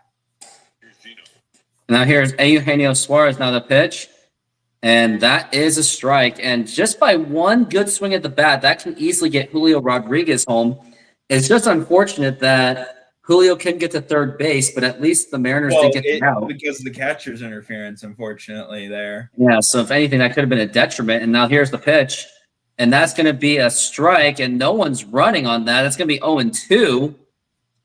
But if Julio strikes out, Pablo, forget about it. Unless it's a home run. Yeah, unless it's a home run, you're not. It has to be a home run. You better hope that Gino hits a home run. As we're at 0-2, Pablo, unless Suarez hits a home run, which he's probably not. I'm serious. Oh, and it almost like you wanted a balk on that one. As we're at 0-2. Honestly, if the Mariners win this game, I'm only going to have enough energy to do a YouTube short for a couple things. And now we're at 0-2. And now here's the pitch. And runners are taken off. And now we got runners on second and third with one out. So now the double play is a non-factor. And you could have just gotten it deep. You get it deep here, and that's the game. And whatever happens, Josh, no matter how much you're ahead, I'm not ready to see it. Because you would have done that thing to me with Jerry Pena. And I would have just been like, Suarez struck him up. Yes. Yes. Wait, why did he swing at the dirt? Like, out of all things, why is he... Again, I said that coming into it, those guys were... what Luke Raley should do? I think he should just do a last-minute drop-down suicide squeeze. And now here is the pitch. Swing and a miss, and this could be another wasted inning for the Mariners as we're at 0-1. Now, Luke Raley is just looking absolutely lost. And the numbers do back it up that Ben Williamson is actually more efficient than Mariners 2025 Eugenio Suarez. Yeah, and that's sad. It's pretty bad. As now we're at 0-1. The pitch. Swing and a miss, strike two, and we are on the verge of possibly going into the next part of the inning. Why can't they end this game? Why? Polanco, why didn't you just bunt? Why didn't you bunt? And I disagreed with it, so I have to eat that. And now here's the 0-2 and low for a ball. I thought he was going to swing at that. He probably thought about it. Thought that's the pitch. That's the one I want to go for. Bruh, put Ford in at pitching. No.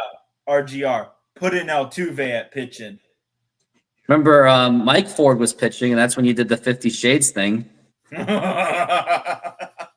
And now we're at 1-2. What was it? Built tough, and he's. And now the 1-2 pitch. And now here's a fly foul.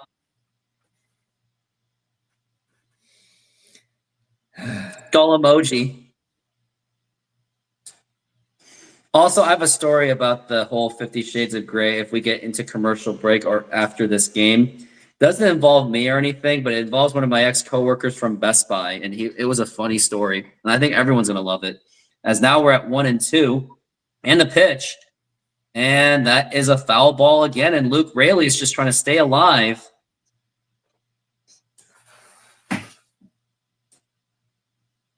As now we're at 1-2.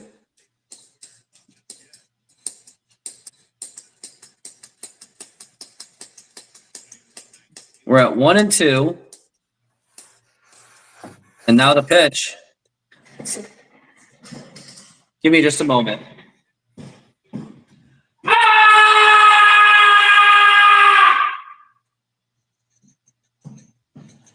This crash out is brought to you by Sahara. Ready for the 50 Shades story? Yeah.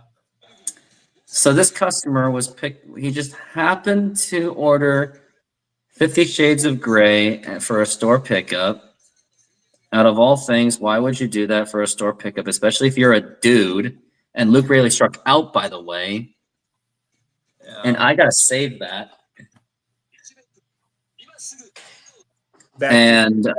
So my cashier, my friend who was doing the processing, the pickup, he happened to see 50 Shades of Grey, and he was literally like this. He literally like screamed, 50 Shades of Grey? You're getting 50 Shades of Grey? And the guy's like, can you please put it in a bag? He just felt so embarrassed. As you should, because unless you have a girlfriend, you better not. All I can say is, if you're watching that movie, you better not be single. That's all I'm going to say. You know what that does remind me of? That when that was out, there was a drive-in theater, and it was right next to a main road, and one of the screens faces out to the main road, and that was the screen they decided to show 50 Shades of Grey on, so everyone on the main road could see it.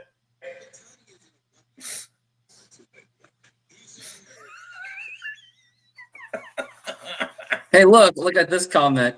Rooftop is being a baby. You didn't see the crash out last night. Oh, last night was even worse. Yeah.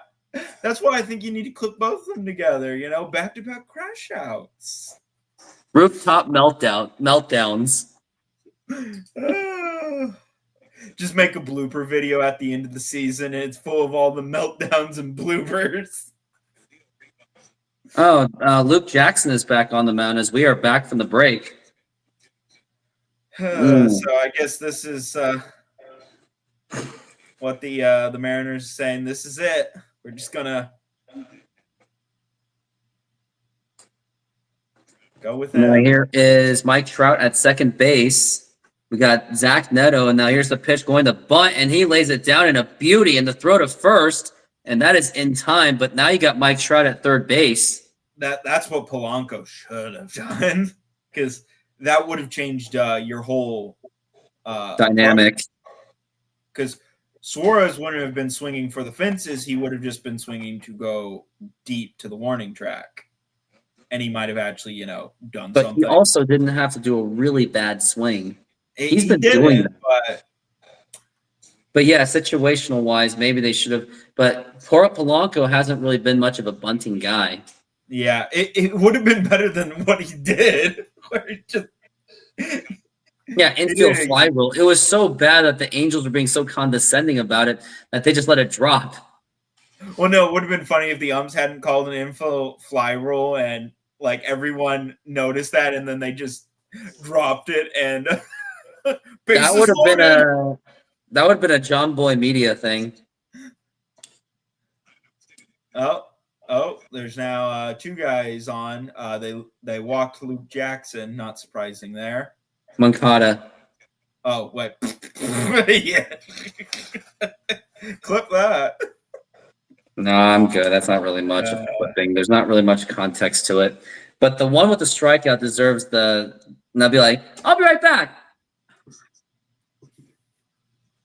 And then I just like at the end, this crash out was brought to you by Sahara. I would say SeatGeek, but I can't. That's why I said Sahara. Now here is Taylor Ward up to the plate.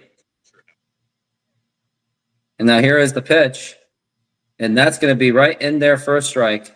And this is probably, looking at the batters that just came up, this is probably why they didn't walk Trout, is you would have had bad hitters anywhere. Now we're at 0-1. And now the pitch. Now here's going to be a ground ball, and that's going to get right through for a base hit. And now the Angels take the lead for the first time of the game. And you might as well just kiss this one goodbye. And now it's the Angels 5 and the Mariners 4. Funny thing is the field view on MLB.com is super behind. They just did the hit there. But I known it had happened because it said in play runs. Mariners had a golden opportunity and they just squandered it. It only just seemed like it was a matter of time that the Mariners were just going to be out of gas. And they do seem out of gas. Luke Jackson pitched 2 innings last night. And now here's the pitch. Now here's going to be a foul ball. And you can't really fault Luke Jackson for this. You just can't. He's not in a great situation, but also he's kind of already tired from last night. He's tired from last night. And you're out of bullpen pitchers because you wasted all of them back on Tuesday. And now here's the 0-1. And that is a ball.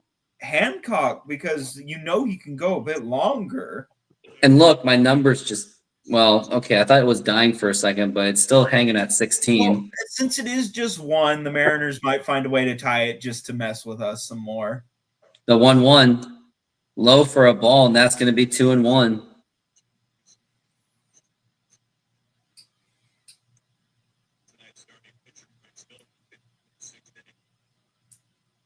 Emerson Hancock looks like he might be warming up. I think Spire is tired. They're not going to use him today. We're at 2-1. Has there ever been any word on what the heck happened to Spire that one night? I think there was just some stiffness or something, but they haven't said anything. And then when we saw him pitch the next day, he did not look any better. So I'm all like, there's something wrong there. Hey, maybe they're not like the Astros medical staff, and they're all like, rub some dirt on it. It's fine. Y'all, we're at 2-2. And now here's the pitch. And that's going to be popped up and fouled. This is the part of the lineup that you would want to actually be facing to minimize the damage, because you got a bunch of guys who have been over for the night. I don't get that decision to pitch Ward because you have already intentionally walked Mikado. And you don't want to load the bases like that. And the 2-2. And that's going to be missing it for a ball again, and that's going to be 3-2. Because it's very risky when you load the bases going for force outs or the double play, because you are asking for trouble there. Yeah, but at that point, like, I get what Reese Beast means. It's a risk that you're willing to take. And now here's a 3-2, and that's a foul ball. Because, like, whether you give up 1 run or 2 run, it's still going to feel insurmountable anyway. He thinks that he should have just pitched to Moncada. I mean, with the way the Mariners are playing, it looks like that. I don't know if they're going to make the playoffs based on how they're doing right now. And now we're at 3-2, especially with these stressful games. And now the 3-2 pitch. And that's going to be popped up, and at least that should be easy out right there. It should be infield fly rule, makes the catch. And now that's going to be 2 outs. Of course they gave this game away. Suarez with a horrible swing. Yeah, there was that. And then Luke Raley struck out. There's nothing in this house we'll fight over. And now we got Luis Rengifo up to the plate.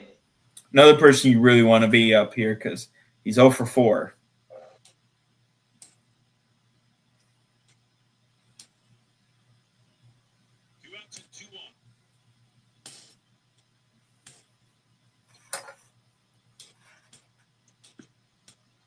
And now here's the pitch. And now here's going to be a ground ball, and this could be trouble. Not paying attention, and now the bases are loaded. Luke Jackson was not even paying attention where the ball went, and now the bases are absolutely loaded. This could actually be even more costly than it already is. Like, he didn't even notice where the ball was. Yeah. So you got Rivero. Like, no one was really paying attention at all. And now Pete Woodworth is coming out.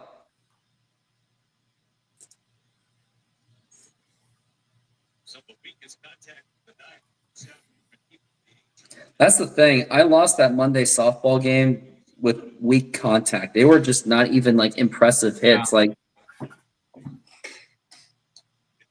yeah, the Mariners could very much lose this game. Yeah, but good thing is here is 2 outs. You can still get out of this. And now here's Sebastian Rivero. And now the pitch. Way outside for a ball. Just the idea that, so I'm not going to be here for tomorrow's game. I'd rather just play softball, to be honest, because it's just been the weird 3 days for me. And now here's the pitch. And that is a strike. Longest games ever, it seems like.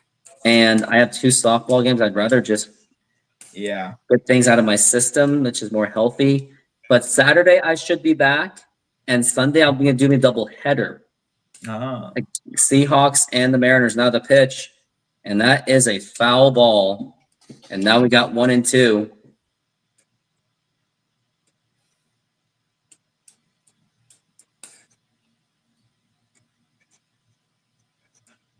Luke Jackson threw 31 pitches last night, and now he has to do it again. The run won't be charged to him, though. It's not his fault. I can't fault him for it because Mariners runner. As now we're at 1-2, and now the pitch, foul ball. The thing is, it's on the manager Dan Wilson for wasting bullpen back on Tuesday. Yeah. And then you were now forced to play extra innings. And like, if the game keeps going like this, then I'm all like, I don't want it to keep going like this. I just want it to be over. I do appreciate you being here because I'm pretty sure it's now midnight for you there, and I hope you don't have to wake up too early as if I already have. And now here's going to be a fly ball to deep left center field, but Julio's going to be there, and he makes the catch, and that's going to retire the side. And I wouldn't be cheering if I'm a Mariners fan. I'd be J.P. Crawford and Randy Arozarena are coming up. And that means Luke Raley's at second base, so you do have some legs there.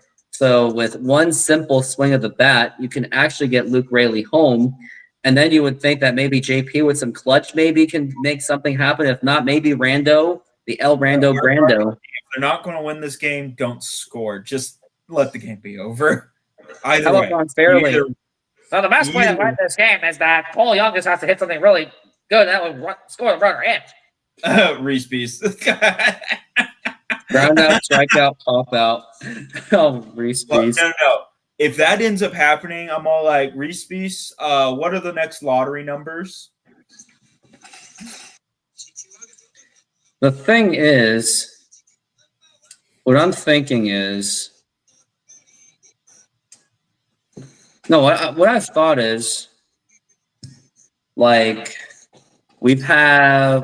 I've noticed that people have been like blocked on from other channels just for saying negative things. It's kind of like, then what's the point of having like Mariners healthy debates? Shouldn't people be able to say whatever they want without being silenced? And the only reason I silenced someone or had someone silenced is because it was all inappropriate things. And as much as I think it's cute and funny sometimes, but there's just been people that have been doing it too repeatedly to the point it's like, no, I'm sorry, bye.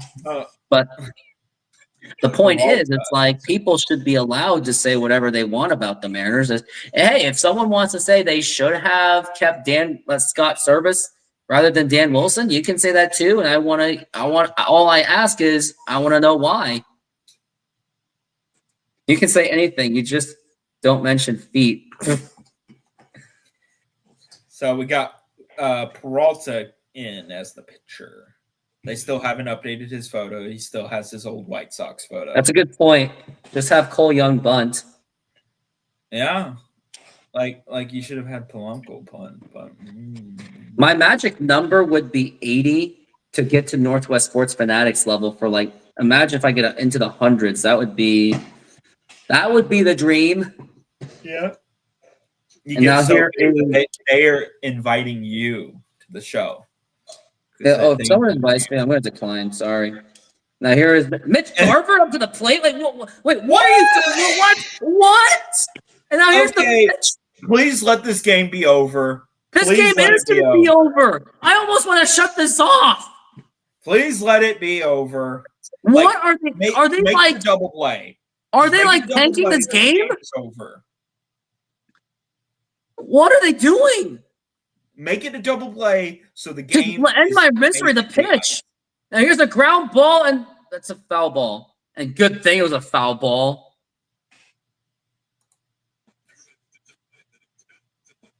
Oh my goodness, what are the Mariners doing? What are they doing? If that happens, then the Astros are going to the World Series. If that happens, then I'm the second coming of Mr. Beast. As now we're at 0-2 for Garver. I'm here building and now the pitch out in Africa. And that is a ball. I know why they did it. Matchups. Stupid. Yes. So stupid. Now we're at 1-2 for Garver.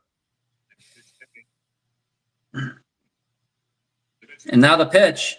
Now here's a ground ball right to the shortstop. Big surprise. Go to first in time, and Garver didn't even run. And worse, you didn't move the runner. That was the move the runner. I would have rather take my chances with Cole Young and just bunt. Like, why? I hate this. I hate this analytic thing about, oh, we got to do the matchups. Not in this situation. Well, really, what it should go the ideally is you need the analytics, but you also need the feel. You need the feel, and that is not the feel. Both. If you can have both and you balance them right, you can make a perfect team. But Mariners are just doing, oh, lefty, oh, hey, you, righty, go. It's like a lazy way of doing it. Yeah, Mitch, he went deep to the shortstop, RGR. He went deep to the shortstop. Now here is the 1-0 count on JP Crawford, the pitch. Now here's a fly ball to right field, and that's going to drop in for a base hit. And now here comes Luke Raley, and now the Mariners have tied the game to make it 5-5 on an RBI single by JP Crawford. This game isn't ending. I just want the game to be over. Josh was personally offended. I just want the game to be over. Okay.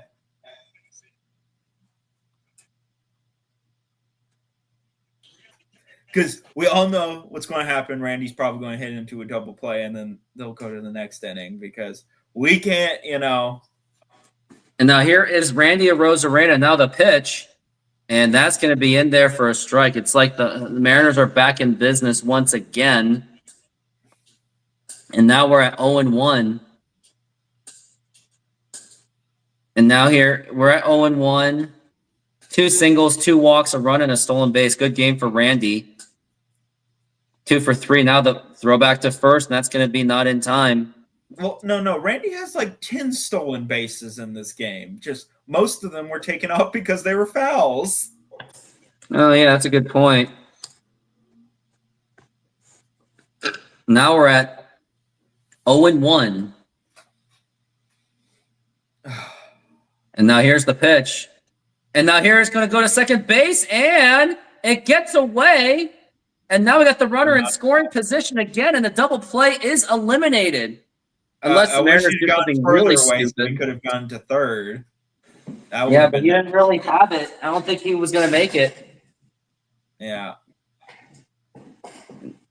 You needed to get a little bit further away. Now we're at 1-1. An easy move. Now, Randy, all you need is just a well-placed single, and the game is over. And now here's the pitch. And that's going to be popped up into right field. Or is that going to be gone? Nope. And he makes the catch, and that should be tagging. And going to third base is JP Crawford. And by the way, Randy got marine layered. If only he just hit it as a single. He didn't need a home run. Yeah. Or Pablo. No, it was going for Paulo. Paulo, you were in this, weren't you? Yeah, you were in his ear. Okay, Cal. Can you do it? And all he has to do is just go for a single. Or just hope that the pitch goes over his head and then Something like that, yeah. like honestly, I'm just hoping for a wild pitch to walk the game off.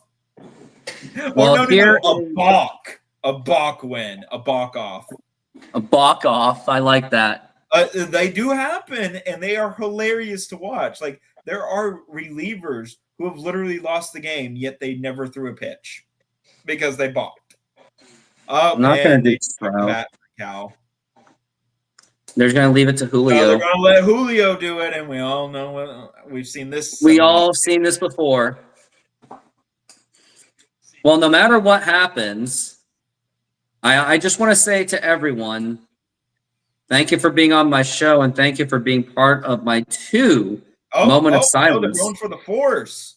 They walked Julio, too. Oh, wow. So they're going for the force. So that means the Josh Naylor. And come on, the Naylor. matchup. It's about the matchup. Or no, Naylor. Just take off the catching glove again. Take it off. I walk off catcher's interference. On a strategic standpoint, knowing that Julio swings at everything, just pitch everything in the dirt, and you get there's your third out right there.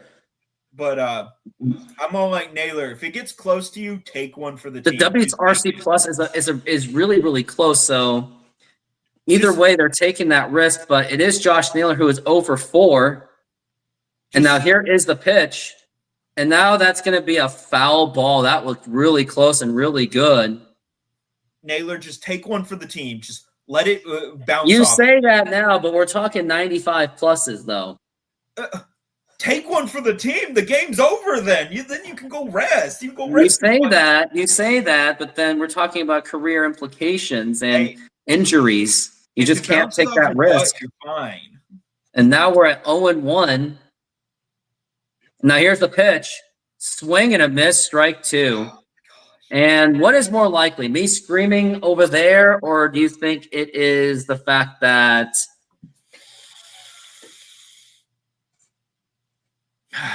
I think I have a sense of what's happening based on your reaction. I told you not to spoil it, as we're at 0-2 for Josh Naylor. And now here's the pitch. And a swing and a miss, strike 3.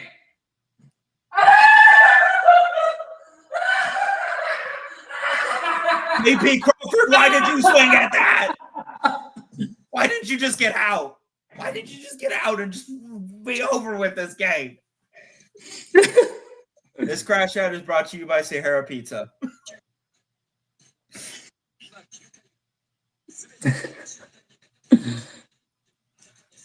Why? Mariners, do you know I work at 6 a.m. tomorrow? And I think this was both on. Oh, no, the other one was Josh. I don't care if my audience think that I'm gross for eating on the stream, but I'm flipping hungry. And honestly, these carrots are not that good. I'm not going to finish these carrots. Actually, I'm full and hungry at the same time, and that is a horrible combination. Okay. Not true. JP Crawford actually tied the game, so he does not suck. Yeah, I just wish he didn't, so the game would be over. But I do commend you for willing to stay with me. Well, we could see Mike Trout hit a home run. And that ball is drilled to left field, 400 home runs. And if that's the case, I think the Mariners should just say we forfeit. We forfeit the game. We forfeit. I would, just to avoid humiliation. Yeah.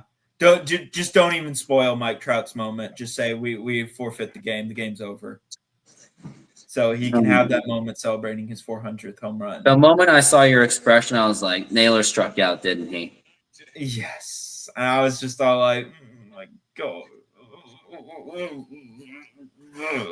Hey, you would have been like this for like that Houston Mariners game in 22. You definitely would. And then when Jerry Pena hit the home run, you're kind of like, I would have been like, finally. Well, I know I would have been all like, holla freaking Luya. And now we got Castillo on the mound. Honestly, I may not even have energy. I may only have just enough energy for the moment of silence that I did in the beginning of the game. And that's it. If the Mariners lose. Taylor, that one was outside the strike zone. There was a chance you could have like kind of tried to lean into it and then maybe get a hit by pitch. The game's over. The game is over. I know. Instead, we continue with this suffering. And now here is Davison up to the plate. And he's going for the bunt. And they do it again. And now it's going to be, could be no play to throw to first. And he is safe. Yeah, no play. So Lou goes up next, and then it's Mike Trout. Now, the issue is you're going to have to pitch to Trout because you know the three guys that come after Trout, and you don't want to pitch to any of those guys. So you're going to have to pitch to Trout. So if you can't get Lugo out, this could very much get a crooked score. Because it looked like he just got himself out. Yeah, Fritz, this is what I've been saying for a bit now. So where Gino started was by third base, right? So you're kind of hovering. And the reason is because now here's the pitch and low for a ball. Hey, look at that. What a freaking concept. The Angels are actually bunting, and the Mariners don't even know what a bunt is. Oh, and let's put in Mitch Garver, right? Like, the Mariners aren't losing because they're cursed or whatever. They're losing this because of bad strategy. And now the pitch, and that's going to be another bunt, and that's going to be a foul ball. And just imagine the game should have already ended with that Mariners winning, considering that the Angel, that they're better. No, doesn't always work that way, kid. Yeah, the Astros are better than most teams on paper, so they should be the World Series champion. Woohoo! Well, I know exactly what video I'm going to play after this inning is, or if this inning ever ends. And now we're at 1-1. And now here's the pitch. And now here's the bunt, and that's going to be a strike. You can't bunt anymore. The problem is, even if you get into a double play, the problem is it's going to score in the run. So the double play may not even be worth it. Like if there is I would just try to get something that goes a little bit. Now the pitch. Now here's a ground ball. That's going to be a base hit. And the Angels once again take the lead, and it's now 6-5. Okay, Mike Trout. 400. 400.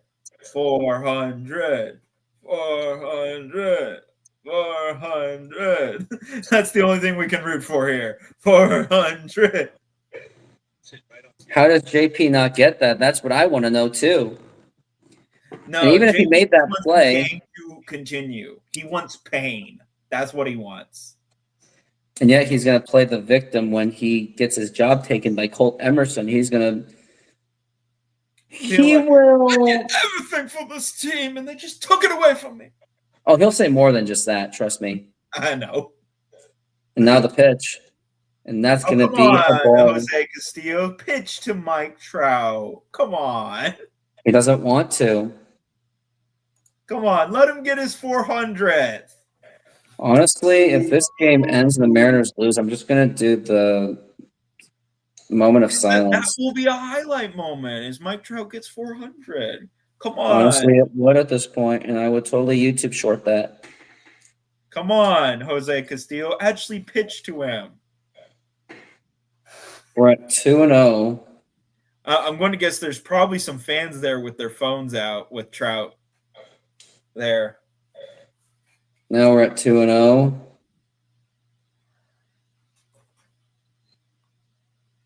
Now here's the pitch. Now here's a ground ball. It's going to be a double play ball. Throw to second, throw to first in time for the double play. But the runner moves to third base as Mike Trout hit into a double play somehow. Dang. And now we got 2 outs. Got Neto up, and then if it continues. The thing is, I don't even blame Castillo for this pitching. It was all on J.P. Crawford for not being able to make the play. Well, yeah, because when you're that close in, you should make that. JP should have single-handedly ended this inning. Yeah, because you would have just gone right to Cal, and that would have done it, and we would have had more pain. Sometimes I wonder if neighbors are wondering what is going on in this house right now. The house is haunted. That's what it is. No, I think they might think it's squatters.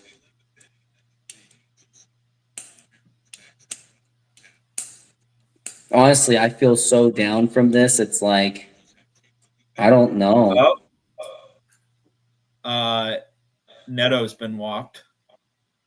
They want the force. Are they going to walk Moncada and just go for a force? But then you have Ward. You're kind of burned either way. How do you feel that I will not be doing the game tomorrow? Relief. I mean, it is really your choice if you want to be on the show. Well, yeah, but I enjoy it. But I do too. These extra inning games, I'm just all like, no more extra innings, please. No more. No more.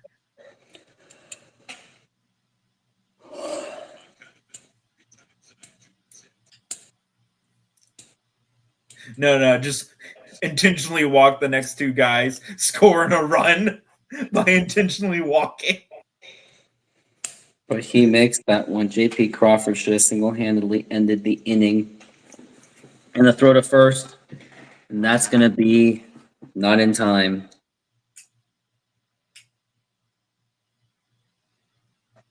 Did the Yankees win today? Yes, they did. And how about the Rangers? Rangers didn't play today. Now we're looking at Moncada. And now here is the pitch. Just inside, and that is going to be 1-0. I still have people on this show, though. Got 19 viewers. They just want the suffering to be over. They want to Me end too. the suffering. End the pitch. suffering. And that is a strike, and that's going to be 1-1. The only bright side of this, if the Mariners lose, is at least they don't lose a game from the Astros. Now the pitch, but they lose a half game out of Texas. And someone just stole, and second base has been stolen. Zach Neto just stole second. Because now we're at 2-1.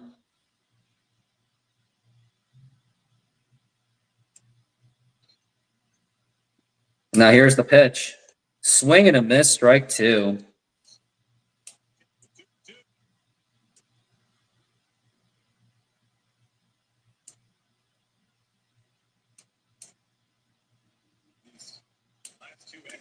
They got to get out of here. They're still in great shape, though. Are they really in great shape, Fritz? Are they really? I just wish Moncada would get a good swing here and then just put the game away. Now we're at 2-2. We could be done. And now the pitch. The umpire would not budge, and that's going to be 3-2. It was very borderline, but it missed the zone, but just barely. As we're at 3-2. And now here's the pitch. And now here's going to be a ground ball. Should be playable. Throw to first. And that is in time. A little bit of a toss. And Polanco, Suarez, and Rayleigh coming up. And they have combined for 1 for 14. Not good. My point is it's across all Seattle sports. It's this idea, like people pleading 3-4 years ago to bring back Ichiro. Yeah, when Ichiro was like 93 years old. I'm like, no, I do not want to bring back Ichiro. Like Griffey when he's got a walker out there and he gives you a single every 60 games. Like the list goes on and on. Like people crying, like Haniger comes back, and you think that we just signed a Hall of Famer. Like he was injured all of last year. He's like 33 years old. We trade for him, give up on Robbie Ray, which whatever, and all of a sudden, I swear, all of Twitter is like, "World Series, baby! Let's go! Let's go!" He was a negative WAR player for them last year, but because we love Hanny, baby. He's going to come and save the Mariners. Oh, I Peralta need is Chad still back out here. there. Like, Chad, where are you? He's always like engaging on my Twitter, but he's never on the show. Yeah, this would be hilarious if Polanco bunts here.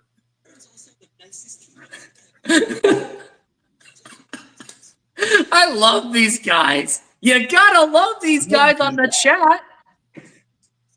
Poor I'm Hanny. all like, can Polanco just hit it to the third baseman and Naylor runs to the third baseman, double play, and then Suarez just throws his bat and then the end of the game. I like how Reese was like strikeout, pop out, ground out. Yeah. These people. See, here's the thing. Sometimes Josh Naylor's at second base. Great. Yeah. At least he hustles, I guess. And now here's Jorge Polanco. And now here is the pitch. And he was going for a bunt, but Naylor gets the third base. And he's perfect on stolen bases. So, yeah, just get a hit here. Now, it's not going to do anything because no one else is going to score anything, but we can continue the suffering. And now here is the pitch. Now here's a liner, and that's going to be a base hit. And now this game is tied at 6-6 on an RBI single by Jorge Polanco. It's a double. It's a double. And now it's 6-6. And Josh, would you like me to tell you about my result for my WNBA fantasy basketball championship game, or do you want to wait till the very end? Sure, tell me. Oh, Suarez walked. I won the championship Nice. by 14 points, which is considered marginal. Come on, So Luke at least I'm Rayleigh. a winner on that. Come on, Luke Rayleigh. Just do something. And as much as, well, a lot of unique characters in the WNBA, like Angel Reese, I still get the WNBA attention somehow. Look at me. I just think their issue is that they don't want to lower the hoop. And honestly, if they lowered the hoop, Careful. Just saying. you get more dunks. People love watching dunks. Literally, that is what's kept the NBA going. Dunks. Yeah, and also when you have Lisa Leslie saying stuff like, y'all don't go to the casinos, and Draymond Green is like, us NBA players support you more than we support ourselves, and your best crowd is literally NBA fans. Well, and the funny thing is about the WNBA is they always talk about how it was a mistake that they created the. Wait, hold on. We got Victor Robles, who is pinch hitting. Oh, okay. This could be good. This could be. We never know. That it was a mistake that they made the super team, the Houston Comets. Now here is the pitch, and now he's going for the bunt, and that is going to be a ball 1-0. Literally, the Comets are the only reason why you're still around, because the Comets brought people in because they were a super team. The Comets, yeah, and then RGR's our issue. They beat up CC. Yeah, I know. Well, yeah, that as well. And now we're at 1-0. Now here's the pitch, and he drops the bunt, and that is an absolute beauty. And now here's the throw to first, and not in time. We got the bases loaded. You know who's next? Who's up next? Jose Castillo. Oh no! They put in Harry Ford. Thankfully, because they'd gotten rid of the DH. Oh yeah, that was gonna be like F me. Because no, I actually would have been for it. I'm all like, bases loaded. Let's go. Yeah. Let's let the pitcher walk. And the crazy thing about Caitlin Clark and everything about the hate that she gets, she's still endorsed. She liked Taylor Swift's post endorsing I'm not going to say it out loud and spell it out or anything, but that's the point. And they still damned her. And now here's Harry Ford up to the plate. And now here is the pitch. And now here's a fly ball to deep right field. This could actually do it. Tagging at third, and here he comes. And now the throw to the plate, and it is not in time. And the ball game is over. The Mariners win. Harry Ford's the hero. He is being tackled. 7-6. Another walk-off RBI victory by the Mariners to make it 2 in a row with the walk-off situation, and they have won every single game in this homestand thus far. Well, I think what it is, they need a rooftop crash out, and then they win. They're perfect in rooftop crash out games. Comment of the freaking game, Harrison Ford. Well, I'm going to have to head out here because it's yeah, you know, I'm going to head out too. And everyone, again, thank you very much for being on the show. Thank you for dealing with the fact that I'm not in my own studio. Thank you for being flexible about how I handle these shows, especially in the last 24 hours. Josh, thank you. RGR, thank you. You know what, Bradley, thank you. If you hear this, if you sub me back, great. If not, well, here's my message for you. All right, guys, goodbyes only. Don't forget it. Stop it. Thank you. Everyone have a good night and go Mariners. Go Astros.